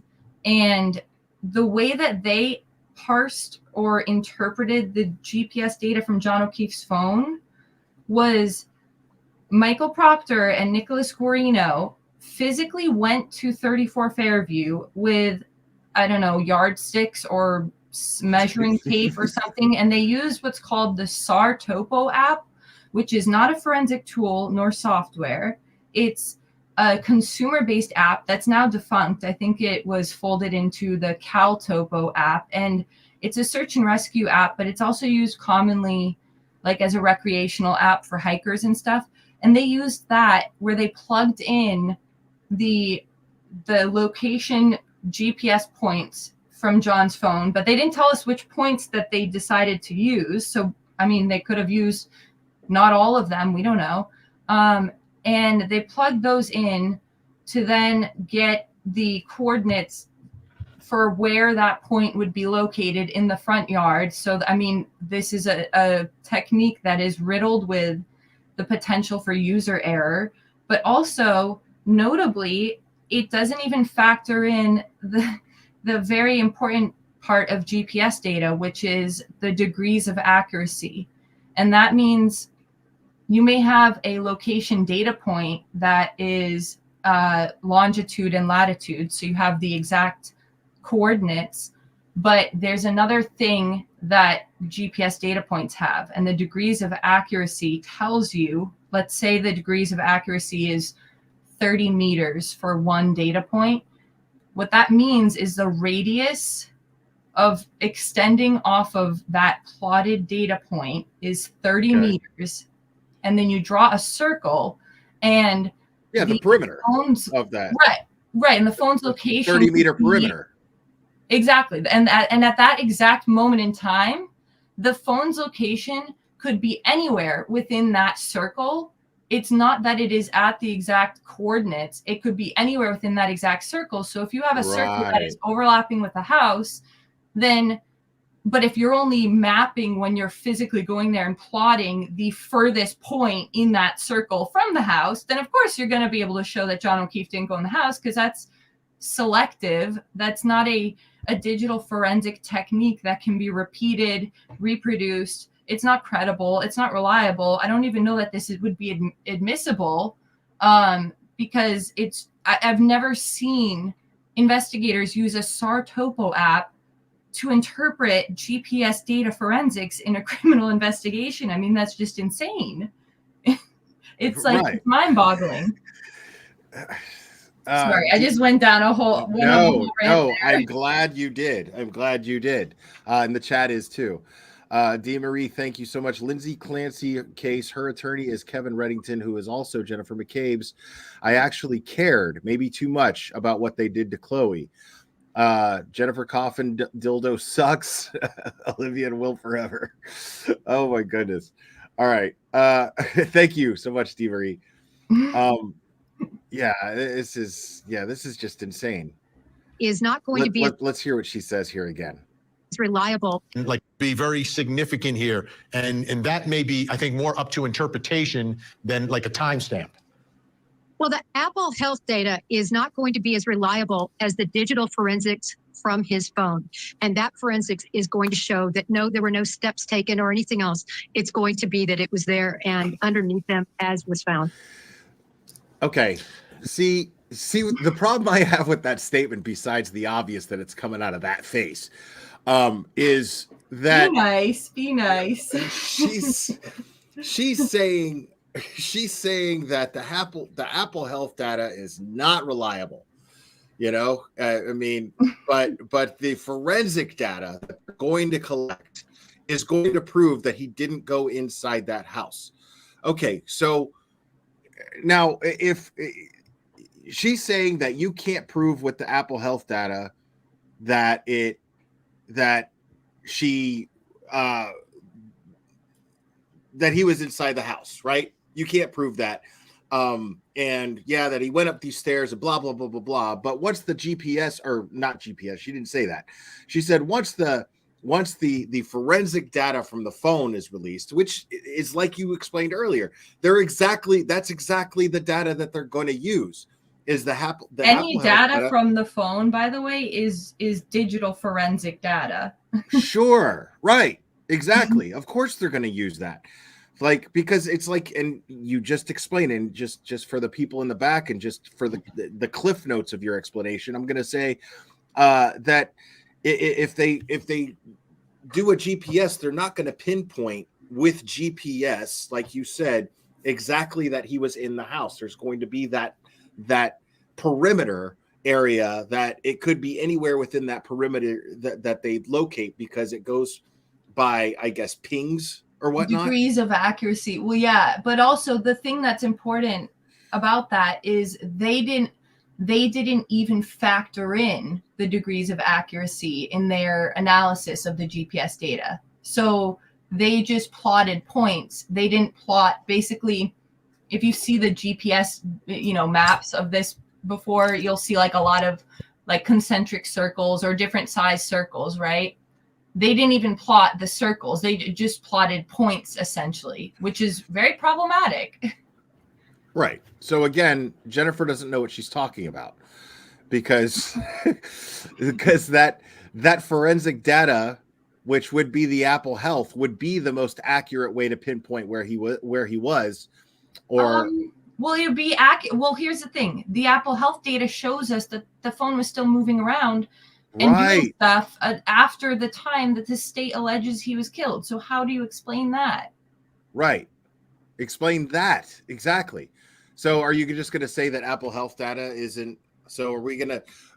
Are there cases where the Apple Health data indicated this and it got someone locked up for the rest of their lives, and then are they going to be subject to getting a retrial? Right. Are their cases going to get overturned?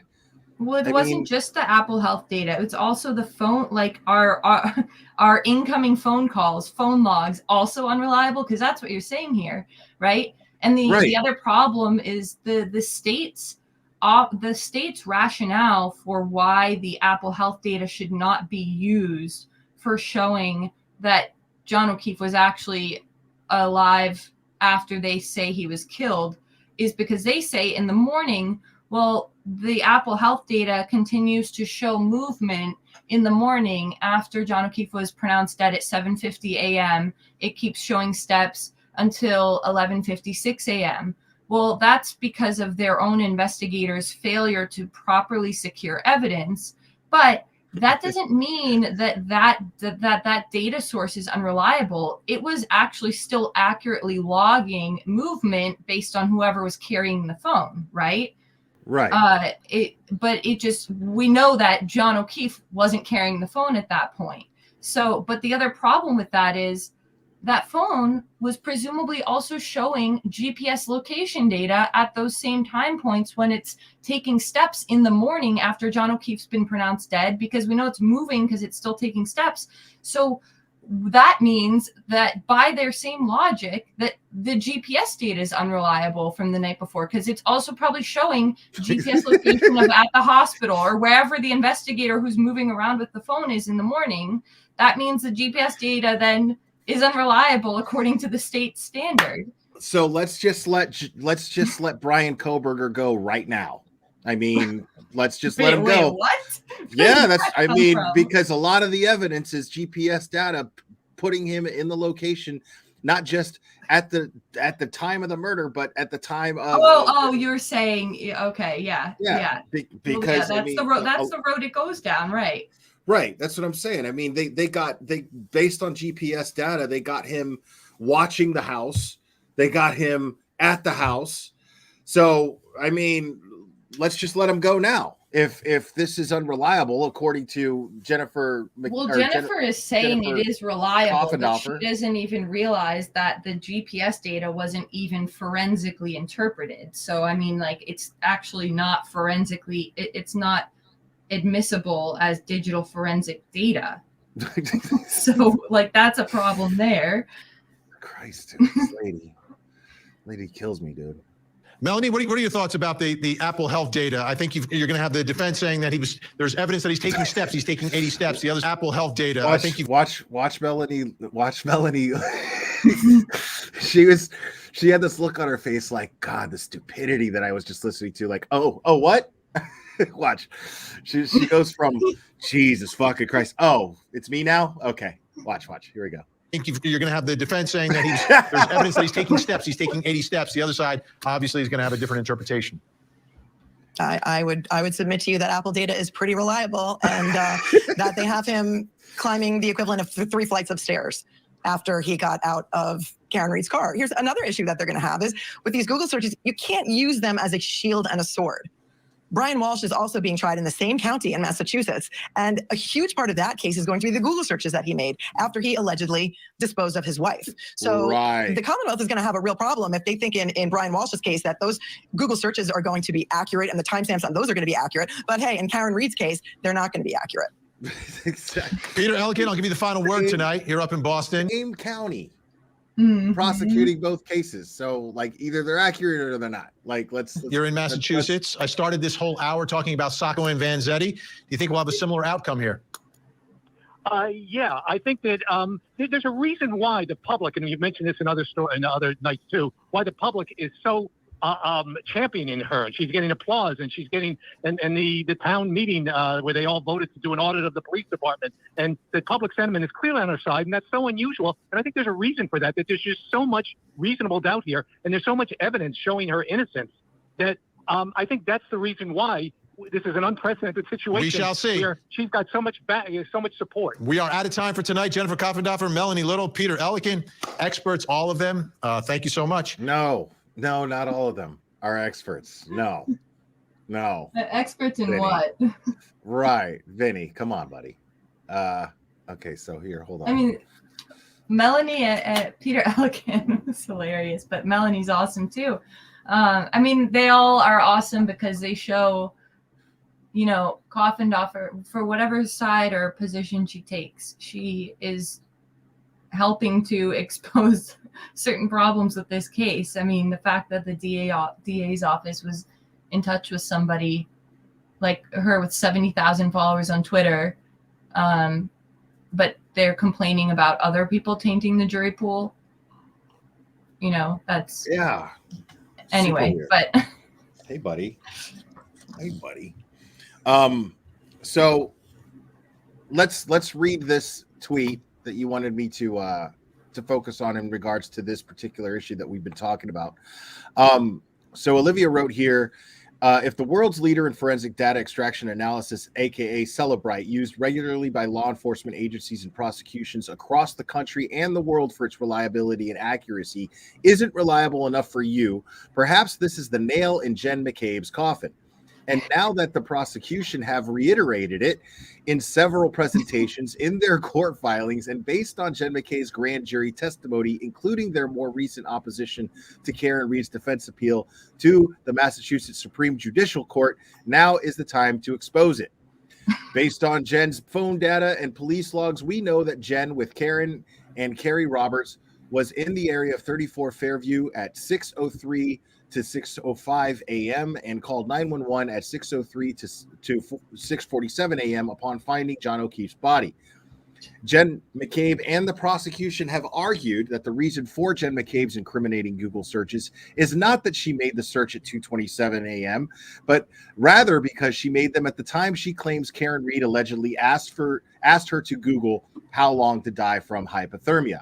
But even this appears to be probably false based on the state's own cell phone extraction data and court filings. Because if this were true, Jen McCabe would have made those searches at 6:03, 6:30 a.m., or specifically anytime after 6:03, 6:05, arriving at 34 Fairview, but before 6:03, 6:47, making the 911 call. See timeline attached, which I will show. Is everybody following this, or am I moving too fast for you all, professors?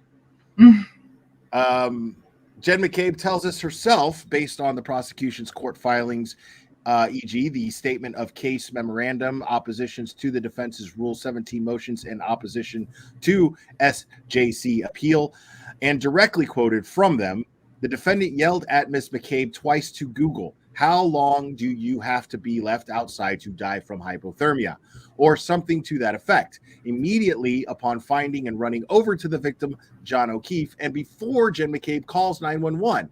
So in order for Jen McCabe's, and the recording just says that didn't happen, Jen McCabe's and prosecution's story to be true, Jen would have made this Google search before 6:03 to 6:47, 6:03 and 47 seconds a.m., the time at which she called 911. This, however, is not the case. Jen McCabe didn't make those Google searches until over 20 minutes later, starting at 6:23:49 a.m., at which point they were long surrounded by first responders much better equipped for such a question, and moreover, John was likely loaded into the ambulance at this point, and Karen would have had her own cell phone, which she herself would have made the searches from, had she really inquired about those Google searches in the first place. That's an excellent point. Why wouldn't she just Google them herself? And hold on.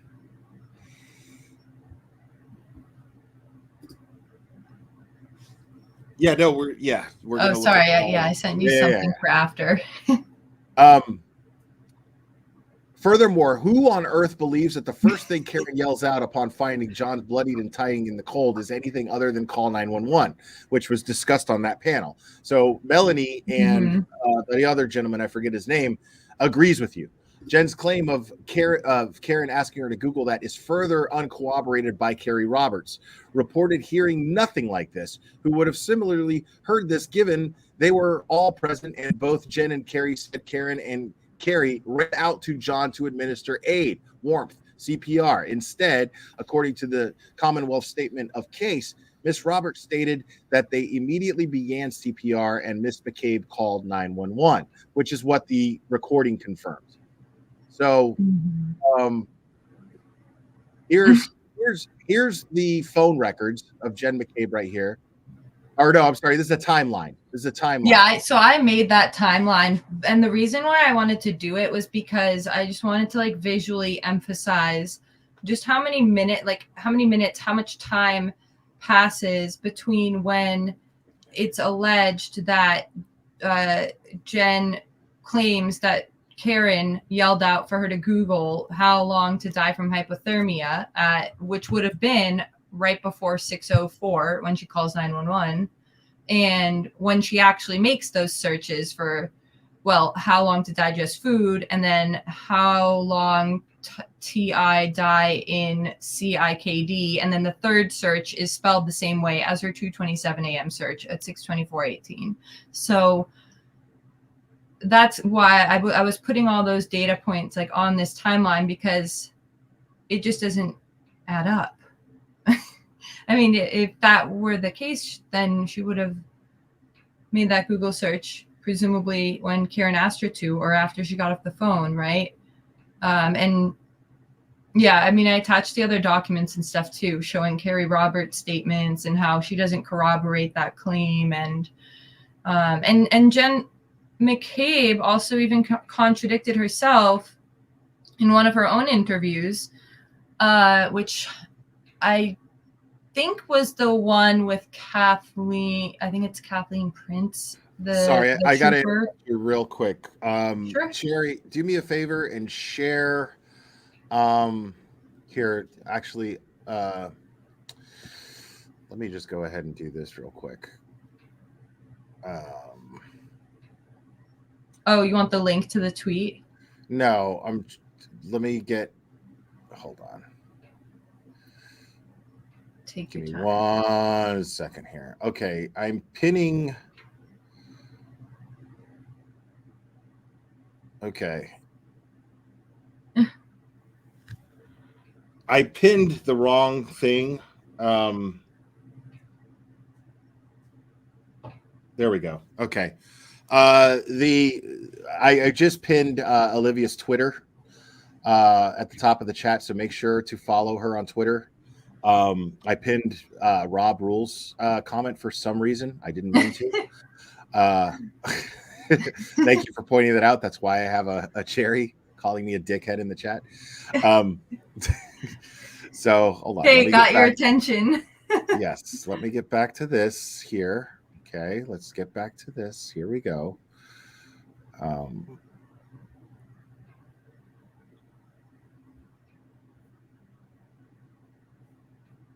Okay, so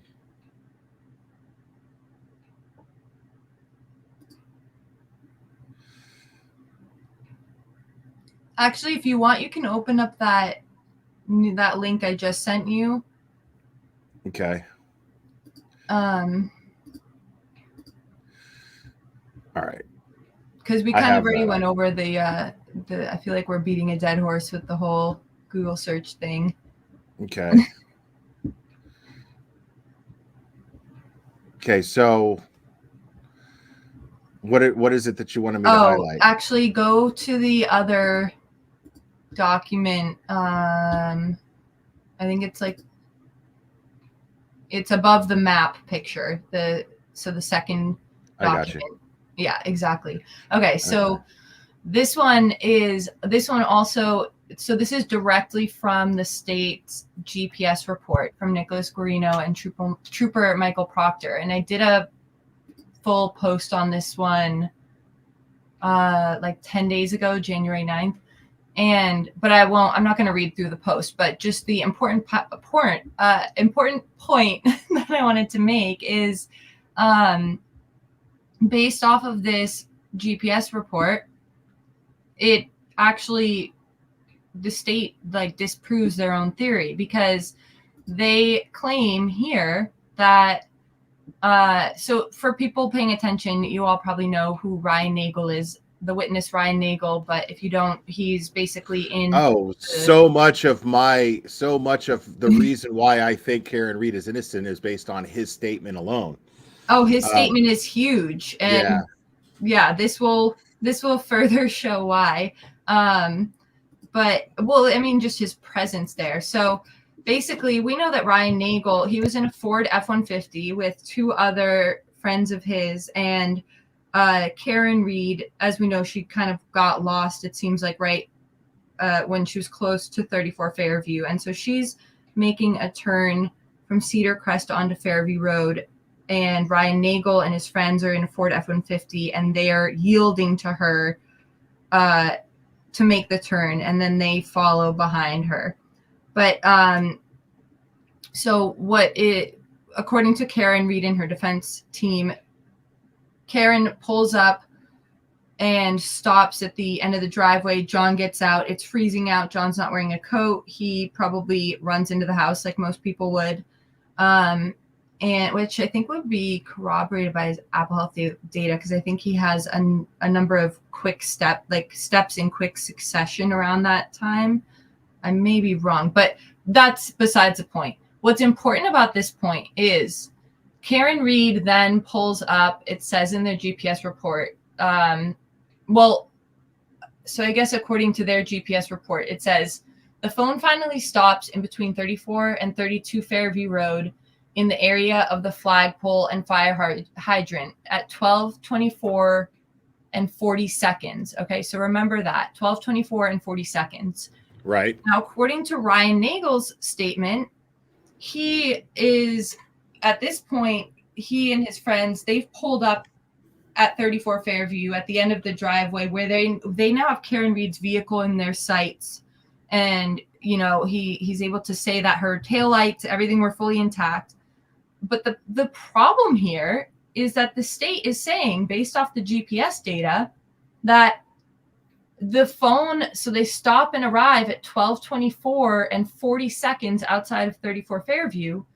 And then the final point, which they're asserting is the time that John O'Keefe is killed, is 12:25 and 36 seconds, which is 56 seconds after when John and Karen first arrive at 34 Fairview. Well, that would mean that Ryan Nagel and the two friends in his car would have seen the vehicular homicide because they were watching Karen's car the entire time, because they were there for longer than they probably actually pulled up about 20 seconds into that time window. So at that point, there would only be about 36 seconds left for Karen to pull forward 62 feet, gun it in reverse, mow down John O'Keefe while they're all watching it. But of course, Ryan Nagel didn't see anything of the sort, and he made clear that he had her car in his sights. So I don't really understand how their theory works, because they had a witness. I mean, Ryan Nagel was waiting outside of the house because he was there to pick up Julie Nagel, his sister, right? Who comes out and is talking with Ryan for, presumably a few minutes, but certainly longer than 36 or 56 seconds. And none of them saw anything of the sort. And that's very much an issue when that's your theory for murder. Well, sure. Unless, Ryan Nagel and his buddies just decided to jump out of the car, beat the shit out of John O'Keefe, and then sick their dog on him, which they didn't have with them. And Karen Reed sat there and cheered it on, which would be why she wouldn't say that Ryan Nagel and his friends jumped out of the truck and beat the shit out of John. Why wasn't Ryan Nagel interviewed until about a week after Karen Reed, or I think, a week after Karen Reed was arrested? Why wasn't Ryan Nagel's two friends who were in the vehicle with him, why weren't they interviewed at all? I don't think they were ever interviewed. Why wasn't the driver of the truck interviewed? Right. He wasn't even driving. Right. So, why didn't any of the witnesses in the house make any mention of the you can't miss a Ford F-150? Like, that's a pretty noticeable car. Why didn't any of them mention the fact that Ford F-150 arrived at the same time that they're alleging a vehicular homicide occurred? Why didn't the state or the investigators go and inspect that other vehicle that was there in the time that they allege a vehicular homicide occurred? I mean, there's so many problems. Why didn't they get Ryan Nagel's cell phone data so that they could see exactly what time he arrived, since they're since they claim to be so able to be so precise about mapping someone's whereabouts? Wouldn't that have been very helpful for their their case holding something because accountable? if Ryan Nagel's statement is a pond and you throw a pebble in it, it's going to ripple into these things that you're bringing up right now. Because again, because the fact of the matter is Ryan Nagel's statement alone contradicts every theory that they have. Mm-hmm. It absolutely does. So why would in their investigations, it just makes no sense that they would go to these links to explain their theory and present it as a case against Karen Reed, when if Ryan Nagel's statement directly contradicts this, why wouldn't they look deeper? Why wouldn't they throw that pebble into the pond that is Ryan Nagel's statement and try to disprove, try to fix the fact that Ryan Nagel's statement absolutely contradicts their theory? So, I mean, to me, it's just very crazy, like you just said. I mean, right here, this is a blatant contradiction into their theory, and it all revolves around Ryan Nagel's statement and being there. And so, where is the GPS data of Ryan Nagel's truck? Where is the statement from the driver of the truck? Where is, because obviously, if you're going to conduct a thorough investigation, let's just say Karen Reed is guilty, right? And if they're going out of their way to prove this, then but you want, this is an investigator's dream. All this evidence. Right. Why the fuck wouldn't you follow up on all that evidence? Why wouldn't you go, okay, wait a minute, we need to look into this Ryan Nagel thing, because he's a possible witness to the crime. Right. Would that be one of the first people you'd want to talk to, all the other people that were there at the time in a vehicle? So the fact that they didn't even follow up on how crucial, on the cruciality, that's not even a word, but I'm making it up right now, and it means what it means because I said it. You know what it means, so now it's a word. The cruciality of Ryan Nagel's statement. If you didn't follow up on this, I mean, why wouldn't you follow up on this if he's a possible witness? So the fact is it's clearly it clearly shows that they're either trying to cover something up or they just simply didn't do their jobs. They didn't want to know. They didn't want to know the truth. They didn't want to get it into the discovery, into the record, because they're afraid of what the truth will show. Right. It shows evidence of a cover-up. It makes people go, dude, there's something seriously wrong with what you're doing here. Because again, if according to this right here, this piece of data that you're pointing out, that would make Ryan Nagel at least a possible witness to a murder. The murder that they're claiming absolutely happened the way that they're saying it happened. So why in the shit wouldn't Ryan Nagel and the other two people in the truck be key witnesses in this case? Why Julie Nagel? Why wasn't she interviewed until 9 months later and conveniently only after she had been named and implicated in the defense filings? Right. I mean, she came out of the house. She was outside of the car. I mean, that may even be it's like her and her brother should have been immediately interviewed. Totally. Right. Wait a minute. So you didn't see a 6-foot man lying out in the snow when you came out to talk to your brother? You know what I mean? Like, or you didn't see somebody else. I mean, according to your brother, the lights inside the truck were illuminated and she was alone in the truck. Did you see anybody else in the truck with her? Or with Karen? Did you see anybody else in the truck? No. Did you see anybody on the ground? Right. Why weren't these questions asked? Exactly. It's insane to me. I mean, that this is being overlooked. Why didn't they ask Karen Reed when they interviewed her? Hey, so we heard some that you were saying you hit him, or you were asking if you hit him. Why didn't they ask her about that? And my assumption is because they didn't want her to give her the opportunity to deny it. They didn't want her to give her the opportunity to explain. Well, Jen McCabe was asking me, did you hit him? Could you have hit him? And I was asking her back, did I hit him? Could I have hit him? Like, they didn't want to provide any context, any opportunity for denial. They just wanted what they were looking for based on how they conducted these interviews. And by the way, the interview wasn't even recorded, nor was it signed. So this is us putting our faith in the person who is transcribing the interview, who is Michael Proctor. Right. That's again, and this brings me right back to Jennifer Coffendorfer. As an experienced investigator, as an expert, why isn't she asking these questions? You know what I mean? Like, really good question. Because she's like, well, I heard her say before, oh, well, were there mistakes made in the investigation? Sure. There shouldn't have been a red Solo cup used to collect blood, which that's going to bring me to the next thing, because I know that you posted something on Twitter about that that we're going to discuss. But like, if you're an expert, why is the Piggly Wiggly crew asking these questions and the expert FBI investigator isn't asking these questions? Why is that, right? Coffendorfer? Please explain that to us. And you know what else is telling about, just to like finish off this topic, what's really telling about all of this like the GPS data and all that location information, what have you, is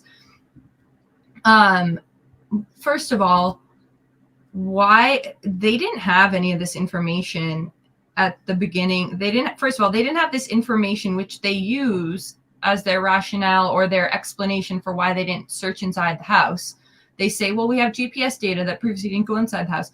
They didn't have that on day one when they were conducting their investigation. John O'Keefe's phone wasn't even imaged until, I think, 2 days later. But they already had Karen Reed pegged as a suspect, though, didn't they? Right, exactly. And on top of that, they didn't even plot or interpret this GPS data. So like going to the scene and physically measuring out like with yardsticks or whatever. They didn't do that until I think 15 months after Karen Reed had been arrested. And my question to everyone is like, why would they be more determined to prove John didn't go inside the house if, according to them, nothing happened inside the house? Then they would be more concerned with showing proof where precisely their suspect was, plotting her location and her movements during the time they allege she murdered John O'Keefe with her car's taillight. It's like, and why did they only wait until 15 months after the fact to go and interpret this data when once the defense's theory had already been introduced into the record? It seems kind of like, you know, something anybody's susceptible to that's called confirmation bias. You've already charged this person. You already doubled down and indicted them. They've now implicated you, the lead investigator. That's my favorite new term, by the way, because it just shines when it comes to explaining the Karen Reed is guilty narrative. Confirmation bias, people. Say it with me. Say it with me in the chat, folks. Confirmation bias. I'm a smart man who learned a new term. Confirmation bias.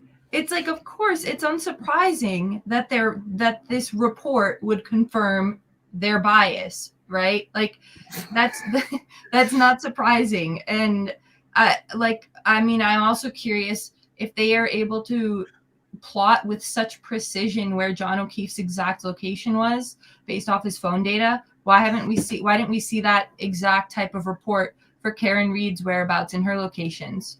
Because we know that they had her phone data to plot her movements when they published their statement of case, which was published in June of 2022, where they specifically say in the statement of case that Brian Tully from the Massachusetts State Police plotted Karen Reed's movements using her Verizon phone records. So for all the people out there who keep liking to insinuate and claim that why isn't Karen Reed still turned over her cell phone? Why hasn't she turned over her cell phone? First of all, if you've read the statement of case, that was one of the main first public documents from the prosecution. Right. They literally say in that they used her phone records and her phone data to plot her movements along, Sherman Street, Washington Street, all these places.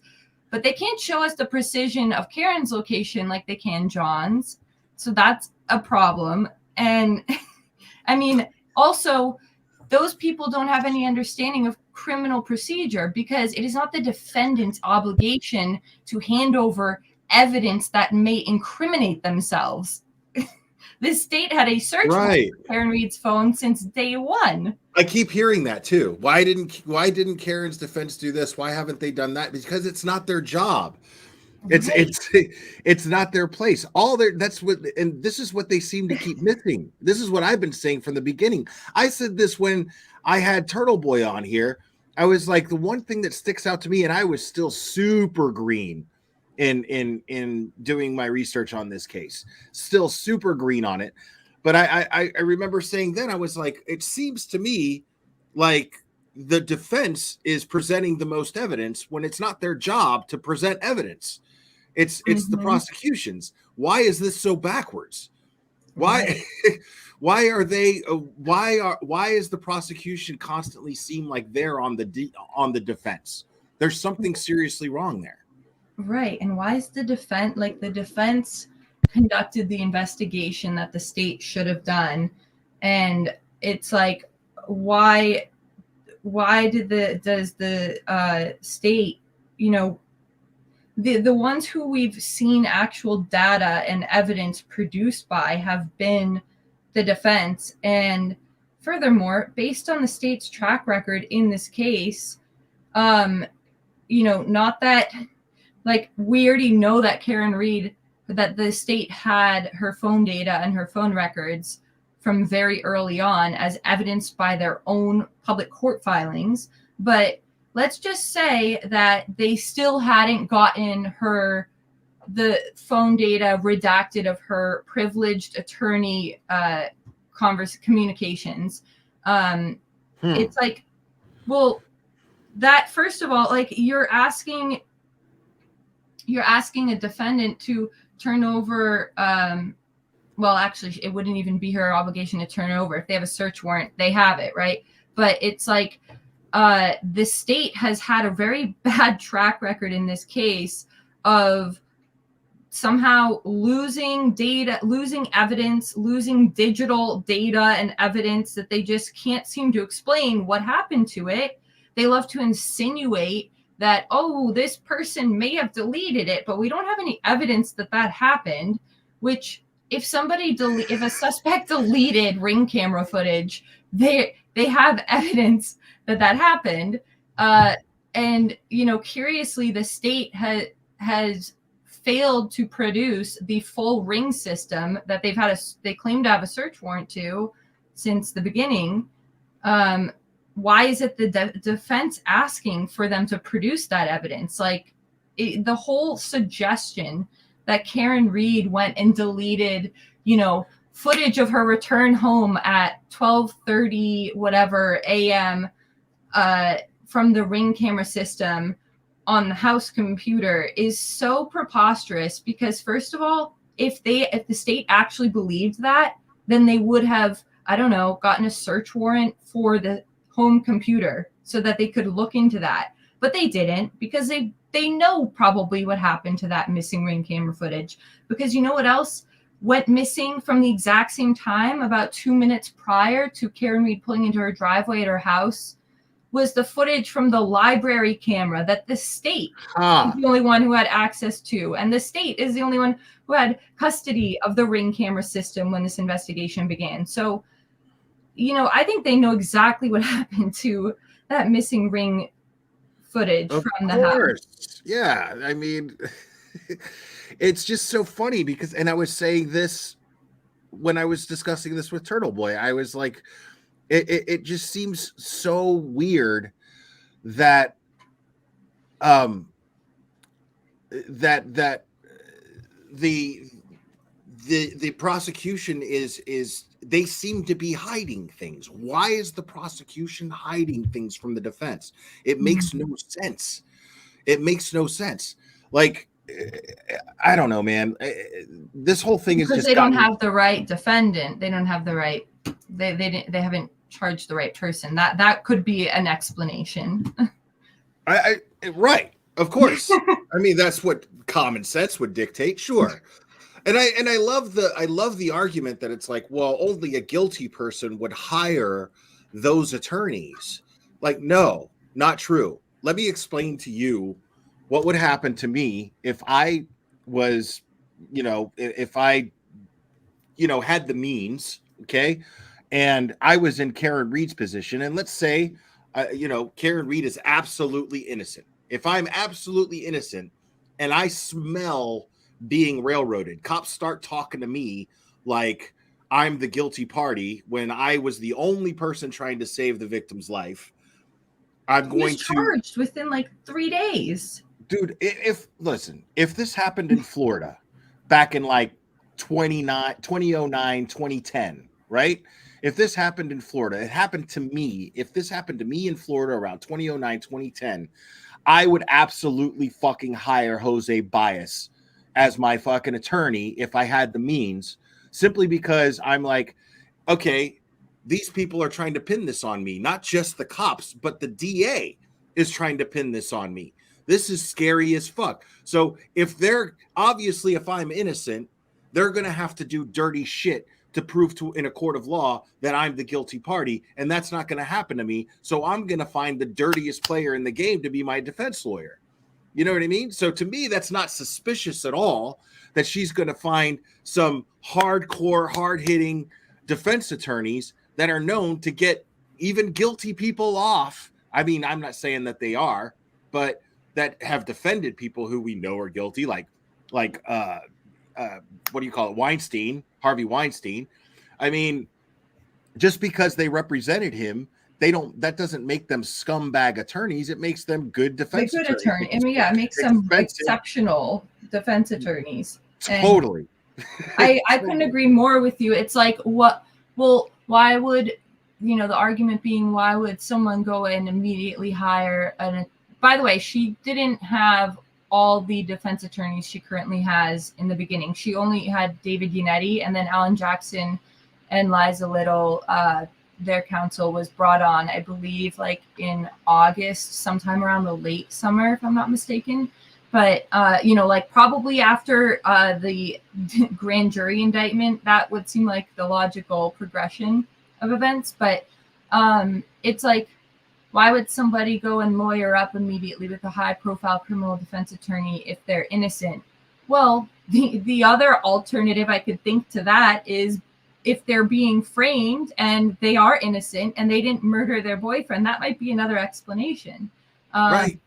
And like the argument goes both ways. It's like, okay, well then what about Kevin Reddington? Isn't that Jen McCabe's counsel? And I mean, is it often that you see innocent witnesses in a trial hiring high-profile murder criminal defense attorneys? Like, so it's like the logic is unsound because it's also problematic for your star witness in this case. And Bob Brown's making a good point, because that's the theory. That's the going theory, is like, well, I mean, if they know that they can't prove that Karen Reed is guilty, because they can't, they have to know that they can't prove it. They have to know that no jury is going to convict her. They have to know that. So Bob Brown is saying that the reason why they would do that is they want to create the new Casey Anthony, because this way the public and everybody will just accept the fact that a guilty person got away with it, right? That'll be the ongoing narrative, and that way no one will actually look for the guilty parties, which is a great theory. Yeah, they clearly don't seem to be intent on achieving justice in this case, because why haven't they gone? Right. I mean, why haven't they investigated who's driving the Ford Edge? Why haven't they investigated all of the evidence that has come to light by the defense, no less? They have an obligation. Totally. And that's exactly why the people of Massachusetts are so pissed off about it. These aren't just a bunch of turtle boy minions. These are people who see that they see a serious problem. They see that justice is not going to be served. There's a threat that justice is not going to be served if a loved one is murdered. Well, they see what could happen to them as well, too. I mean, that could exactly. Karen Reed is just like any of us. Right. Exactly. She was according, if you listen to that segment with Jennifer Coffendorfer from Court TV, at one point she said, or actually I think it was on an older segment a few weeks back, she said, who was Karen Reed anyway? Like, as though Karen Reed's like who cares about Karen Reed? Which I would posit it seems like the perfect person to, I don't know, if you're trying to blame somebody else for a murder, like that seems like a good option. You're obviously not gonna frame the people in your family or the people close to you, right? That's kind of puzzling about that statement. But also, it's like Karen Reed is any one of us. Like, Karen Reed could be anyone, and I think it's really despicable to think about it, through that lens, because a lot of people we don't even realize that if Karen Reed hadn't made such good decisions her whole life, to have such a steadfast career as a professor at Bentley University, and to also be I think an investor or an analyst at Fidelity for a long time, both jobs, and saved up money and bought and owned a house and made all these good decisions where she had saved up probably a good nest egg, where she was able to afford herself good attorneys, where she was able to bond herself out of jail. Karen Reed would have been in jail for the past 2 years. I mean, what an injustice that would be. Absolutely. Absolutely. You better believe, dude, if I have the means, I mean, even if I'm guilty, if I have the means, you know what I mean? I'm going to lawyer up immediately. As soon as I start smelling questions that even seem like they're implying my guilt, I'm going to be like, okay, I want a lawyer. You know, Right. I'm not answering anything without a lawyer. And most people like they probably don't even have the ability to immediately get a good lawyer and you know to or to bond themselves out of jail. Like most people probably don't have that you know however much cash saved up laying around that they have quick access to, right? I mean, Karen Reed here, if we're to assume that every part of the defense theory is accurately reflecting what happened, then Karen Reed's going up against like the trifecta of the system. You have the local police department, the state police department, you have the city, the Boston Police Department. So you've got three different agencies and levels of varying law enforcement authority. An ATF agent was even at the house, right? So it's like, I mean, imagine if you weren't afforded the good decisions like Karen Reed was, that she made her whole life, that she had this money that she could put towards her defense when she's an innocent woman being framed. Like, how many people has that happened to who've gotten railroaded and it was so overwhelming for them when they were arrested that they're like, there's no point in me even trying. Like, there's no point in me even trying. What am I going to do? You know, like the fix is in and they're going to do whatever they want with me. Like, how many people has this happened to who were innocent and were railroaded and didn't get due process, they didn't get a fair trial, and they were wrongly convicted? Right. Yeah. I mean, this is the reason why I'm so passionate about the case. Me too. Yeah.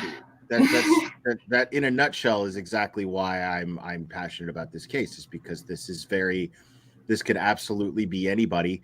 And I believe in due process. I believe in the cornerstones, the pillars that hold up due process, the idea behind it, the skeletal system, if you will. I believe in that. Now, obviously, there's going to be manipulations. There's going to be issues where it's these things are going to be manipulated and things are going to be distorted for the sake of getting someone convicted who is innocent, for the sake of getting somebody who's guilty off. It's just that the justice system is imperfect, but the idea behind it is exactly it's as perfect as it can get. You know, you want to strive for perfection. You're not going that it's not realistic to achieve it, but that you should always be striving for it, right? Absolutely, 100%. And that's what that's all the people of Canton, the people of Norfolk County, the people of Massachusetts, specifically, and anybody who doesn't live there, like myself. That's all we want, is to make sure that this is the standard that's being lived up to, is that you're doing the best you can within your abilities without violating anyone's rights to get justice. Right. And I mean, we're talking about a fallen police officer here, you know, and if they're going to do this, you know, if they're going to do this in the case of a fallen police officer, I mean, this could happen to anybody, you know. Oh, yeah. So it's really scary and sad, really. And some people are just like, well, you know, how dare you question law enforcement? Well, I mean, law enforcement's not perfect. You know, we just want law enforcement to strive for perfection. That's all. Like you said, we just want we want to count on law enforcement to strive towards perfection at the very least. And what we're seeing is them flaunting, hey, we can do whatever we want, and don't even ask any questions because, like everybody's pointing out, it's so sloppy. Their investigation and even their cover up is so sloppy that it can make us Piggly Wiggly people look at it and go, "What the fuck is going on here?"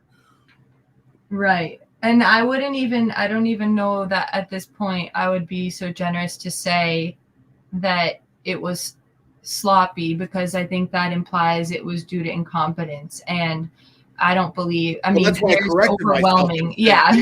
Even the cover up, Right, exactly. is so sloppy that it seems like they're taunting everyone, just saying, "Hey, well, it's because we're us and we can do whatever the fuck we want." Well, So, that begs the question: if these people are so comfortable in being so brazen about, with there's a problem in their power, yeah, it's like, what else have they gotten away with? What else have they been doing? Because like nobody should be comfortable in being brazen about their corruption of power. Yeah, right. The fact that they're so brazen about it is concerning. It's absolutely concerning. And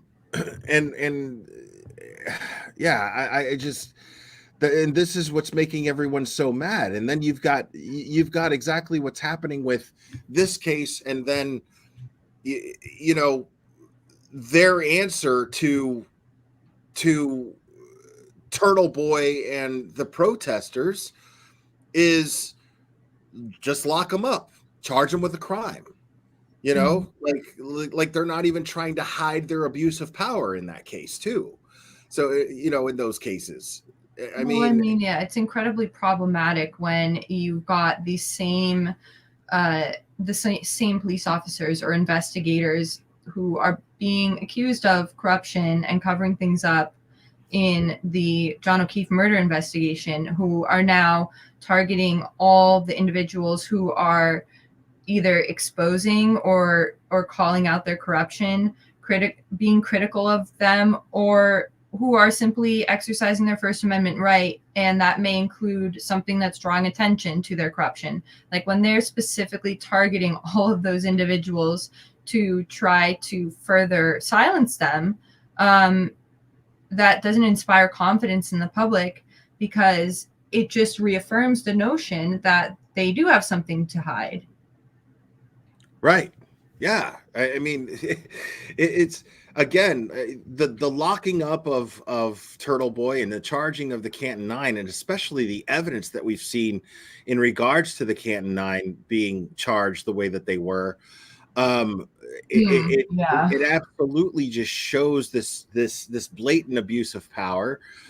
And it just, it's scary. It's scary that this is going to happen, and people are just it's scary that there's actually people that are like, yes, finally justice, and it's like, whoa, wait a minute, that's not justice. Like Turtle Boy could walk out of jail right now if he just pled out. Like, you think that he's just sitting in jail because he can't leave? No, like because they caught him and they finally they're locked him up and thrown away the key and there's no getting out of this. No, he could absolutely plead out and they could let him out right now. He's not sitting in jail because he has no choice. He's sitting in jail to prove the point that I'm not wrong. I didn't do anything wrong. I didn't break the law. I exercise. Well, he's staying. Right. He's staying in jail because out of principle, but I would argue, and I'm sure you'd agree, that the reason why he's in jail in the first place, let's just put it this way. If Turtle Boy had never started covering this case and being critical of these investigators and exposing their corruption, by the way, the same investigators who investigated him for the charges he's been charged with, which again, it's like, apparently the Commonwealth just doesn't know what the heck conflicts of interest are, but that's a whole other story. It's like, those same investigators are the ones who are now going after him. If he hadn't started reporting on this in the first place and exposing their corruption in the first place, right? Would Turtle Boy even be in jail right now? I don't think so. Exactly. So, Would Turtle Boy be in jail right now if he was knocking on Karen Reed's door this whole time, trying to ask her questions? You know what I mean? Like, would they have found this loophole, this bullshit unconstitutional law to lock him up under? It makes no sense. Thank you so much, Ex-Muffin Man. Don't you think the prosecution will lie, trick, or mislead the jury to get Karen Reed guilty like we have seen broadcast on other recent prominent cases? Makes you think about how many people were railroaded in the past. Agreed. Yeah. Yeah. Oh, I'm sure they'll try it. And like, I mean, they certainly have not been honest or forthcoming about anything in the pretrial proceedings. So I can't imagine that really changing very much if it does go to trial. But yeah, I mean, to be seen. Right. Yeah. I mean, that's exactly what they're going to. I mean, that's any lawyer's job, though, to be fair. That's any lawyer's job, is to manipulate the jury to believe what you want them to believe. You know, well, no, that's not the job of prosecutors. Prosecutors, they have a duty and an obligation to be in the pursuit of justice. So a lot of and that's a problem. Well, I think. But I mean, that's everyone's. That's even the defense attorney's job, is to be in the pursuit of justice as well. It's not, no, a defense attorney's job is to defend the rights of their client. Okay, but that's still in the name of justice.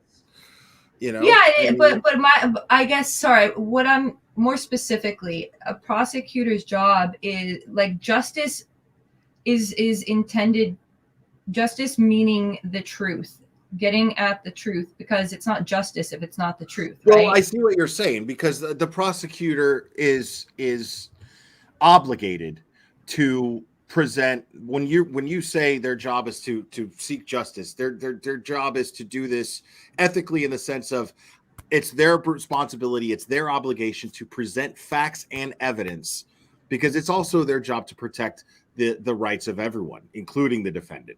So to make sure that they're proving to a jury, the prosecutor's job is to prove to a jury that they're not just locking someone up because they want them locked up. They have to present facts and evidence so that it's not on the jury to lock someone up who's possibly, or I mean, yeah, just possibly even innocent. Just if there's even the possibility that the defendant is innocent, the jury cannot convict that person. Right. And I maybe a better way of stating it is, because you hear a lot of people talk about this, and I think it's very much a prevalent problem in our system, where you see prosecutors or DAs who seem more intent on getting wins under their belt. So like, getting convictions, in other words, than they seem to be concerned with the process and with the pursuit of justice. And so, like another way of illustrating that in this case specifically is when a prosecutor when they are made aware of new evidence, new exculpatory evidence, or new evidence that could inculpate somebody who's not the defendant charged, they have a duty and an obligation as a prosecutor to investigate that evidence, investigate those claims.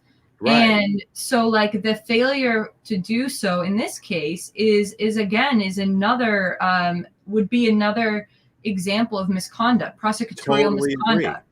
Agree. That's been my point this whole time, because like I'm past the point of whether or not Karen Reed is guilty or innocent when I say free Karen Reed, because I hashtag free Karen Reed whenever I can. And the reason why I do that is beyond the fact that I think that she's innocent. It's beyond that. It's now also just besides the fact that I think that she's innocent, it's the fact that even if she's guilty, the public is owed. This DA is obligated to pursue this justice in an ethical manner and fair in a trial, due manner. process. Right. Her rights have been violated. Whether she's guilty or innocent, her rights have been violated by how this investigation was conducted and the fact that the DA is willing to use how this evidence was conducted or how this evidence was collected and how this investigation was conducted in order to try to convict her. That is unethical on the DA's part because, like I said, it goes all the way up to the DA. It's not just like the DA can't just sit there and be like, well, it's the it's the state trooper's fault. It's the Massachusetts state trooper's fault because they conducted a faulty investigation. No, you didn't vet the evidence because I mean that's what a DA's job is. He brings on the charges. They bring the evidence, right? The investigators bring the evidence to the DA, and then the DA is going to go, I can use this or I can't use this to convict somebody. I need more or this is good enough. But clearly they didn't do their due diligence in making sure that their investigators did everything on the up and up to make sure that the defense didn't have a loophole to go through in order to get their client exonerated. That's their job. Their job is to make sure that that doesn't happen in court. So they didn't do their due diligence. So the DA is absolutely culpable for this. Right. And like that's such an important distinction that you bring up. But I think it is an important distinction to be made clear that in any case, like whether someone is innocent or guilty, that like if you have a case where the person is absolutely the suspect and they're guilty of what they've been accused of, if their due process rights are just trampled all over and they're not given a fair trial, and just criminal procedure is violated and their statutory rights are violated and their constitutional rights are violated, that's not a fair trial and that person should not be convicted. But that's not even all of that happened in this case. All of the constitutional and statutory rights of Karen Reed have been violated, like just consistently. But she's also factually innocent. So it's like that's exactly what makes us all feel like it's a cover-up, because then you go to motive. Why would the prosecution just accept all of this? Right? Well, it's why would these investigators railroad Karen Reed like this? Right. And why would the DA be okay with it? Well, like any other crime, because that is absolutely a crime on the DA's part, in my opinion, which is why I think they're being investigated, at least in part. So why would they do this? Well, because what happens is if Karen Reed is exonerated, then what's going to happen is we're going to want answers. The public's going to want answers. What happened to this police officer, John O'Keefe? Why is nobody in jail for this? Why is nobody being investigated? Because what's going to happen is the next people, common sense dictates that the next people to look at besides Karen Reed would be the other people in the house who interacted with him that night. They don't want that. They're doing everything they can to avoid that. Everything that we see as far as this investigation goes seems to purposely avoid having to do that. Yeah, let's plot the GPS and location data to prove that he did not go inside the house. Not the it's like, well, why are we trying to prove he didn't go inside the house? Why are we trying to prove that certain people weren't inside the house that night, or that they weren't inside the house when John O'Keefe was there? It's like it is so abnormal. Like the focus should be on proving the crime that happened and like proving what happened to the victim, not like not proving that something didn't happen. And then, you know, when you start to look at that, it's like, well, okay, that's curious. And maybe that's because, you know, there's more to who was in the house at that time and what was going on inside the house. I mean, look at all the witness interviews. Do you find it like at all weird that no witness is asked, nor do they say anything about what the heck, sorry for swearing, but what the heck they were doing inside that house at that after party? The only thing we know that some of them were doing inside that house at that after party was watching the street at an after party, like standing at the front windows watching the street. Like that's totally normal. I mean, like what were they, was there music playing? You know, were they drinking down in the basement? Were they playing pool? Like why do we have no information about what they were doing at the time that they were allegedly all inside the house, and there was no John O'Keefe inside the house. There was no crime inside the house, and there was no fight inside the house, and no, whatever. Like, what were they doing? Why would they I ask grew about up that? in Miami. I grew up in Miami, and I can only tell you there's only one kind of party where everybody is just staring out the window, and it involves cocaine. Okay, gosh. that is a fact. Okay, now I've grown way past that guy for years and years and years, but I'm trying to tell you there is only one kind of party where everybody's standing there looking out the window, and that key factor, that one nucleus at that party is cocaine every time. But that's just speculation. Right, that's just speculation. And other speculation could be, well, a reason why you would, have such specific, detailed recollection of something that makes no sense for you to be paying attention to at an after party, specifically Karen Reed's Lexus's exact whereabouts for 20 minutes. So you're staring outside the window watching a car in the street, would be because maybe something happened inside that house, and somebody who's in the basement or wherever that thing happened is like, you go watch the front door, make sure, is Karen Reed still outside there, make sure she doesn't come inside this house, we got to figure this out, right? Like that, because that would be a moment where it's really high stakes and high intensity, and so that would imprint in your memory why you would remember such specific detail. For instance, I'm just hypothesizing here, but it might explain why there's some people who are so fixated on what Karen Reed is doing and what the street and what's going on in the street. Right, you got to use your eyes, people. You got to use your eyes. Why? You look at those statements and you got to wonder why everybody is so focused on Karen Reed. It's kind of weird. And also because that's got to be the lamest party on the planet. Yeah, Karen Reed sitting outside is the life of it. So right. And the one last thing off of that is Julie Nagel said she called her brother Ryan to come pick her up from to go home, right? To go home for the night. Right. But then decided she decided she was going to stay to sleep over, but then she didn't end up staying and left not long after with Jen McCabe. My question is, does Julie Nagel not have a cell phone where she could call her brother and tell her she doesn't need a ride anymore? If my brother showed up to pick me up and I was like, oh, hey, now that you're all the way physically here and I dragged you and your friends out on, at midnight when it's freezing cold out and this snowstorm has just started. Now that you guys are already all the way here and I've inconvenienced you, I actually don't need that ride anymore. So you guys can leave, or you can come in if you want. My brother would be like, why didn't you call me the moment that you decided that? Totally. Right. But I mean, that doesn't prove that it didn't happen. It doesn't you know what I mean? No, I'm just saying. Because immediately I was just like, she's just an inconsiderate asshole. You know what I mean? She just has that entitlement that she could call her brother. Right. And, to me, it doesn't prove anything, but it's a good point in the sense that wouldn't she do that? You know what I mean? But it's a question of... There's a lot of oddities in this case, in other words.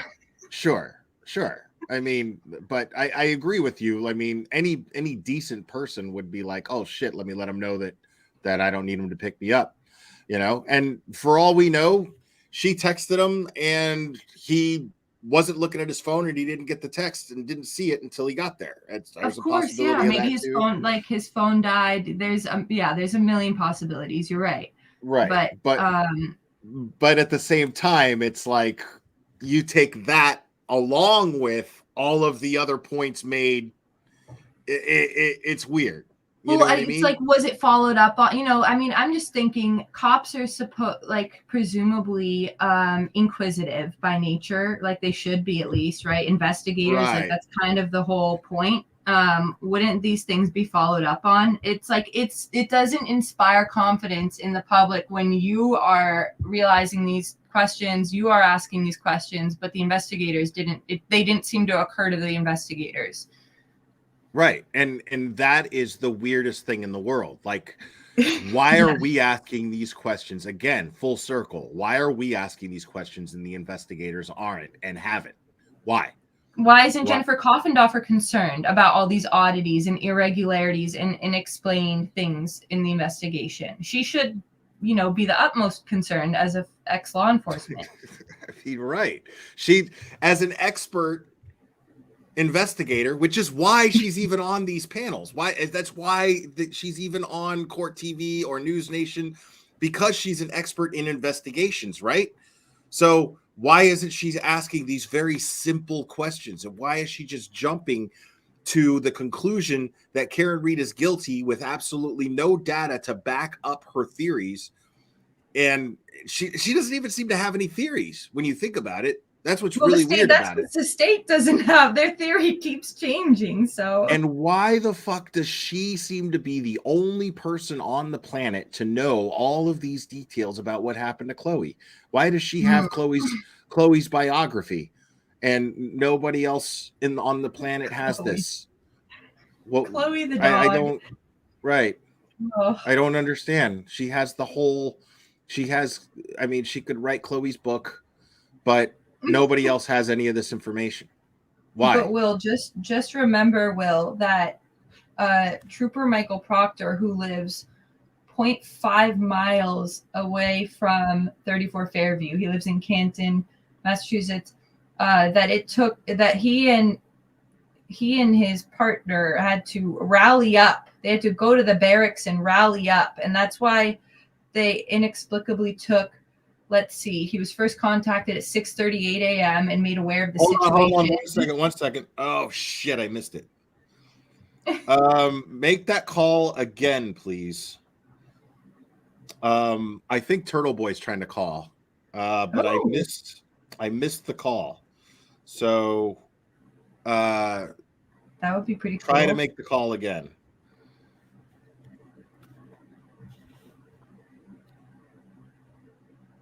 Because I can't call it back. It's a jail phone. So it's like it's one way street. Right. So hopefully, you know, he can actually, hopefully that wasn't like his one window to call.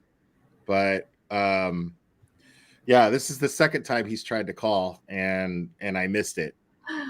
No. So sorry to cut you off. No worries. I mean, that's one of those things very important. Yeah. Right. So yeah, somebody was like, check your phone, and then I did, and as soon as I did, it was like, shit. Keep that front, right, and center, just in case. Yeah, I was looking for notifications because I didn't know what I was looking for. So I don't know. Hopefully he hears your right. You know, asking him to call back. Maybe he'll leave a voicemail. I mean, I have a missed call, but because this is what I got before. Oh wow, it's like the whole. Oh, here we go. This is a free call from an incarcerated individual at Norfolk County Correctional Center. This call is not private. It will be recorded and may be monitored. If you believe this should be a private call, please hang up and follow facility instructions to register this number as a private number. To accept this free call, press 1. To refuse this free call, thank you for using Securist. You may start the conversation now. Hello. Hello. Yo. What's up, buddy? It's great to hear your voice, man. How you doing? I'm good. Are we live right now? Yeah, we're live right now, so everyone can hear you. Awesome. I just want to say hello to everybody. I think you guys all so much. Daddy's coming home soon, I promise. Right on. And I'm still not calling you fucking daddy, buddy. So no, man, it's great to hear from you, man. I'm sorry I missed your call before. But I got to tell you, I really everybody here is pulling for you. I'm pulling for you. And it's really great to hear you. How's everything going in there besides the obvious of, you know, But tell us. Let me tell you something. The prisoners fucking love me. I'm like, I don't want to brag or anything, but it's kind of like I'm like a legend with the prisoners. Like, so they keep being like isolated. But like I call it recess. I go to recess and by myself, and I go to the place where like all the cops and prisoners are. Like, so it's like 6 kids down there that got in a fight or something. And I walked in there today, and they're like, "Yo, Turtle Boy, yo, you're on TV." And then, like, one kid was a little mad at me because I wrote about his mom apparently, but I'm like, oh no, that was somebody else. I don't know what you're talking about.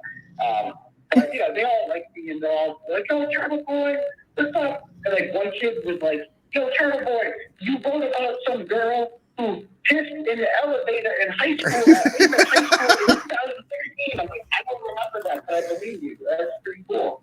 And you know what I see every day, too? I see Brian Walsh every fucking day. What? No way. Yeah, Brian Walsh. I see him every fucking day. Me and him just went to the barber shop. There's a prisoner who comes here and there. And we both got our haircuts. I went first. And then to the barber, too. This big black dude. And he's like, he had a hearing the other day. He said, "Yo, I went to my hearing the other day, and there's all these people downstairs. They're all holding these signs for free Karen Reed and free Turtle Boy." And I'm like, "Yeah, that's me." He said, "What? That's you?" I couldn't believe it. What? And Brian Walsh was up next. It's crazy, yeah. So I see Brian Dude, Walsh every you need to interview that guy. Like, you could like have some fun. I wish they don't let me be a prisoner. They're like, they're so afraid that I'm gonna like fucking like the which are left. I'm just gonna turn into a puddle if I come in contact with another prisoner. So they keep me isolated. I get like 3 hours of rest by myself every day, and you know I do my thing. I exercise a lot. I'm getting in pretty good shape, and you know Tim Brado's working really hard to bust my ass out of here. And honestly, the news I heard yesterday was better than anything I've heard so far. I mean. Yeah. Karen Reed's problems go, so do mine. Yeah, right. Exactly. Yeah, and it's looking good for Karen Reed so far. I mean, Yannetti and Jackson are living up to what they're supposed to be doing for sure. And the tides are turning, and you know, it's really it sucks that you have to be in the position that you're in right now. But I could tell you right now, I think I could speak for everybody here. You're not in there for nothing, you know, and we appreciate you and, We're and holding the the sacrifice torch you're for making him right now, because we know that you could plead out and get out of there any minute. So I look at it as an investment, man. Yeah, it sucks. It blows. Obviously, I'm much rather be out here. I miss my family. Miss being on air and just doing. I'm missing a lot. I'm not gonna lie. Obviously, I miss a lot. Pretty fucking book. But like I look at this as an investment in my career, because like how many journalists get to say they went to jail? Like that's fucking street cred. You can't buy that kind of street cred. Even up in here, people are like, you know, it's cool. I get to be like, I'm a political prisoner. Like You are. am in here. You are. You're in jail because your First Amendment rights are violated. You're staying in jail to fight for everyone's First Amendment rights. That is a fact. That is undeniable. Well, he's in jail because he's exposing. And every single person in the jail right now is being prosecuted by Michael Moore's office. And I'm the guy who went after Michael Moore's office. So everyone in here is, you know, there's a lot of junkies specifically here. I'm surrounded by them down here in fucking medical. Let me tell you, 2 nights ago, there was this dude. Oh my fucking God. The whole night, he's just yelling, "Everyone's retarded. I'm going to kill cops." I'm like, dude, I just put my earbuds and like, I asked the CEO, I'm like, is there anything we could do about it? He's like, no, we just have to put up with it. I'm like, oh, fuck. There's a dude right next to me right now. This crazy Asian dude. He got brought down here by like 8 COs, right? And they tossed him in the cell. They gave him his head. He got his fucking dinner tonight. It was macaroni and cheese. It's pretty good. He took it and he just fucking threw it all across the it was cheese and macaroni. Dude, I was fired, but I'm going to come out of here with crazy stories. And I'll tell you, if this adds to the fucking story, you know, documentary, you name it, like everything's going to be better as a result it just sucks. But Yeah, in the grand scheme of things, yeah, this is a good thing. Unfortunately, you know, your freedom is compromised, but in the grand scheme of things and everything that you've been trying to do, this is a good thing. And you know, I hate saying that out loud, but it's the fucking truth. I would say that Aiden and all the work that he's done. Hold on, one second, Turtle Boy, 1 second. I got Olivia on with me, so but you can't hear her, but I can hear her. She has something to say. What are you saying, Olivia? I just wanted to say that I think yesterday was certainly the most official, definitive affirmation publicly on the record that everything Turtle Boy has been doing, all of his reporting, his investigating, has been vindicated yesterday. Right. Yeah, yesterday was not that we had doubts, but right. What Olivia is saying is yesterday was a clear indication that everything that you've been doing is absolutely vindicated. As far as not that he needs that. He doesn't need that. But that's the consensus basically, is that everything that you've been doing based on the events that took place yesterday, it's absolutely leading to your vindication as far as everything that you've been doing. So well, I appreciate that. It means a lot coming from Olivia, and I tell her I loved her tweet thread the other day about the GPS shit. Like, dude, so many people send me that tweet thread. I didn't even understand it. that's why I had to bring her on, because like she's surgical, man, on Twitter, dude. Like, and let me tell you, the woman who put me in here, Lindsay, she hated Olivia Lambo. Like, hated her because she hated anyone who I respected, anyone I saw highly of. She turned on Cameron Reed. It just became an insane jealousy thing. So, Olivia, you're doing a fantastic fucking job, obviously. I don't care who you are or where you're from. Doesn't matter. You are a brilliant woman, and keep up the great work. yeah, she can hear you. You can't hear her, but she can hear you. Oh. And she. And I just want to say, I've been listening to your show, dude. You cracked me up. You were saying about, like, you broke it down so well, that whole affidavit thing about how, like, she sought out crusty panties because she enjoys toxicity. That's all you need to know. Dude. Like, Bro, there's 7 people in the world that you could have quote unquote sent to. You don't have any friends.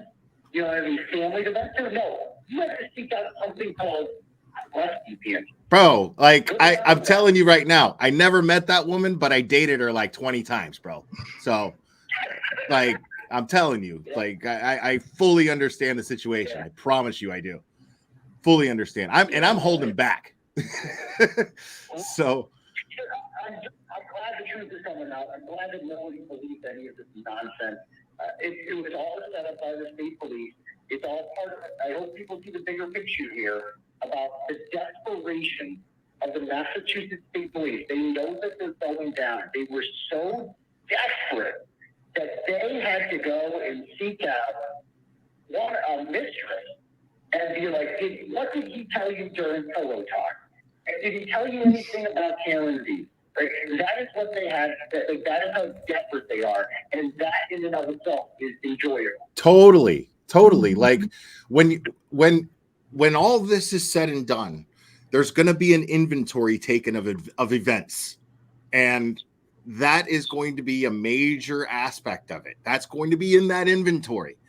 So, I mean, again, it sucks that you're going through what you're going through, but it's necessary in order to prove everything that you've been working on this entire time.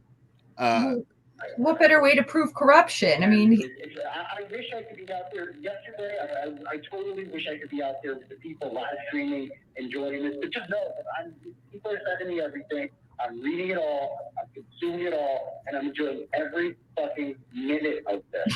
And it's so vindicating. Like that. It's just the ultimate, like, I told you so. And I don't know who's the greatest. I'm going to have the most fun dancing on. If it's Coke and Juicy, if it's fucking cottage pails, I don't know.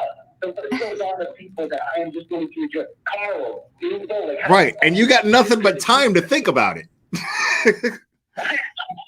I got nothing but time, and that's why I'm happy a lot of the time. Because every day when I'm telling Brian Walsh's fucking, you should see his fucking like his room. He's got paperwork and files, and he's got leather down books everywhere. He plays with his hair. It's fucking creepy being in here. Anyway, I look at the front door every day, and I'm like, I'm walking out of that motherfucker, and I'm going to be a dangerous person when I walk out of here. Like, I'm going to be much more dangerous to the establishment when I walk out of the door totally. than when I walk to the. Totally. Yeah. No, I mean, I've been saying from the beginning, like since you were first charged, I was like, this is all going to have the Streisand effect. This is it makes no sense that these people think that this is somehow a good move. It's crazy. Yeah. Anyway, they're going to kick me off. I can kick off the phone at 10. We have a curfew here. So I'm going to go back and I'll keep listening until 10 o'clock. But I love you guys. Love what you're doing. Keep up the great work. And coming home soon, I promise. Right on, man. And thanks for calling, man. I really appreciate it, man. And you made everybody in the chat's day. So everybody's great. Everybody's so glad to hear from you, man. It means a lot. You too, man. Hang in there. Bye. Wow. I didn't see that coming. That was great. It's great to hear his voice, to see and hear his spirits, you know. Olivia, you still there? Oh, she's muted. I think she had to step away for a second, but yeah, man, crazy. I did not expect that. That was a very pleasant surprise. So you heard it here, folks. Turtle Boy is in good spirits, and he is, as he would put it, ready to fuck when he gets out of there. So people, this is just beginning. This is just beginning. Oh, hold on a second. Oh, Olivia, you're muted. Hold on.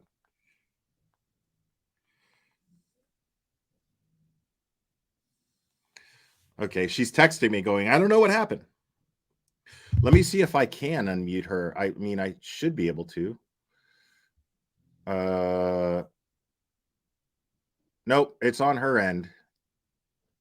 Oh, your mic isn't connected. That's what it's saying. Your mic isn't connected. Olivia, if you can hear me. So check your AirPods. I would say check your AirPods.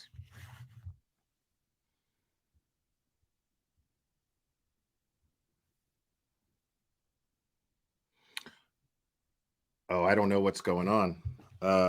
Well, Olivia's having some technical difficulties. But I was actually going to go ahead and wrap this up soon anyway. There was only one or two more things that I was going to go over with her, but I'm sure that we can do this again another time. And guys, I'm still not done, by the way, with Turtle Boy's court hearing. There's a part 2 to that that's coming up. So that'll most likely be tomorrow. So I'm still not done with that. So yeah. But I know for whatever reason, I can't get Olivia back up here. She's having technical difficulties. This happens. It's not a big deal.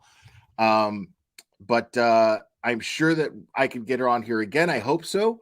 And I had a great time with her, and unbelievably insightful. Olivia is an absolute asset to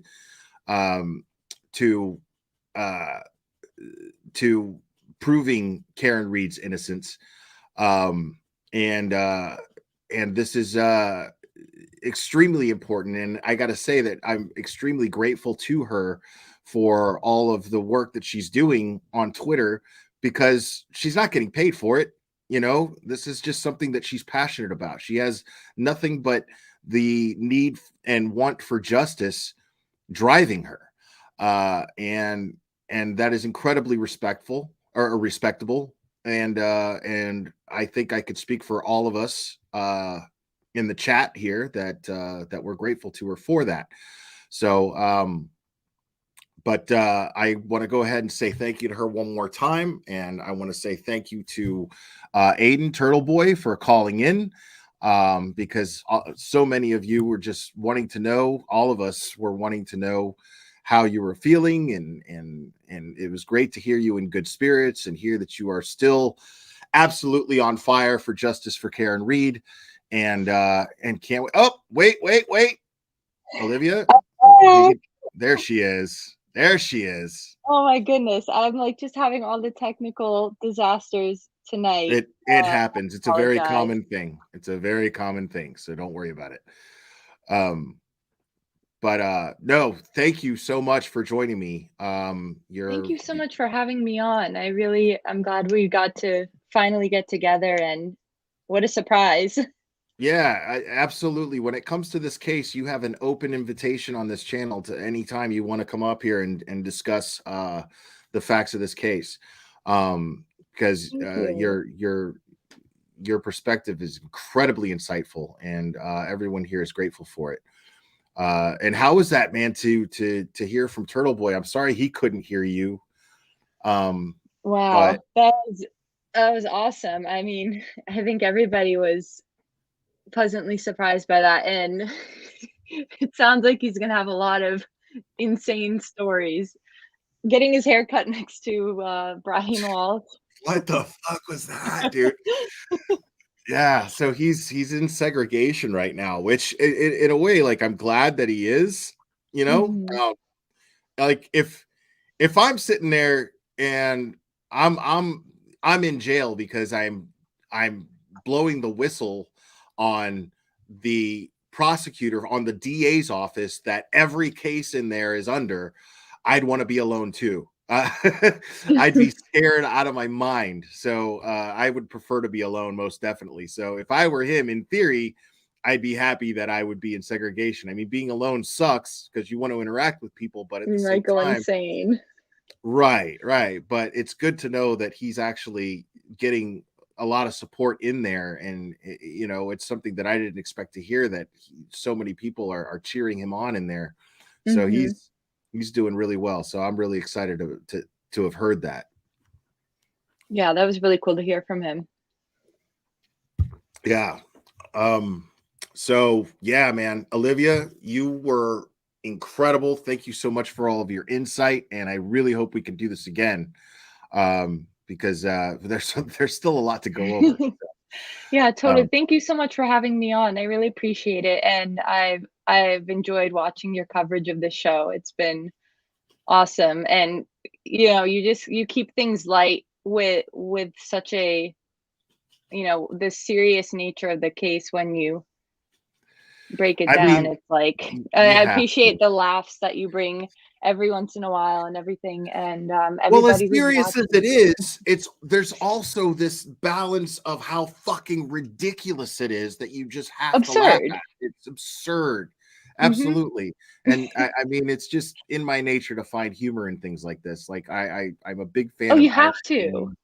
Yeah, you have You'll go to. crazy otherwise. Right. So thank Exactly. you so much for everything you're doing to keep, talking about the case, bringing visibility to it. That's like what I've been trying to do with the tweets and everything. And thank you to everybody in chat. It was fun seeing some of those chats. I was cracking up. Yeah, no, I love my chat. This is ever since I started covering this case, this chat has been my favorite of all time. Like, these locals in Massachusetts are hilarious. Mhm. I love them. I love all of these people. They're amazing. So again, Olivia, thank you so much. It means a lot that you joined me today, and I had a great time. Thank you so much. Thank you. Have a good night. All right, you too. Bye. Bye-bye. All right, guys. Wow, that was a great surprise. So again, thank you to Olivia for joining me, and Aiden, if you're still listening, thank you for calling in, and we're all behind you.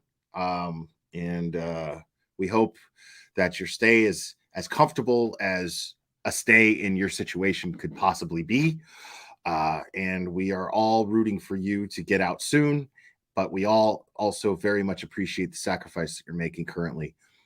So it's a big deal. And I'm grateful to you for taking the time to call in and let everybody know what your spirits were like, because everybody wanted to know. So thank you so much for that. So hang in there, homie. We're all behind you, buddy. Guys, all of you in chat, thank you so much for joining me. Thank you for all of your support. Thank you for liking this video. Thank you for subscribing. If you've never been subscribed here before and you just subscribed, it means a lot to me. You guys are amazing. I love you all very much, and we will do this again very soon, my friends.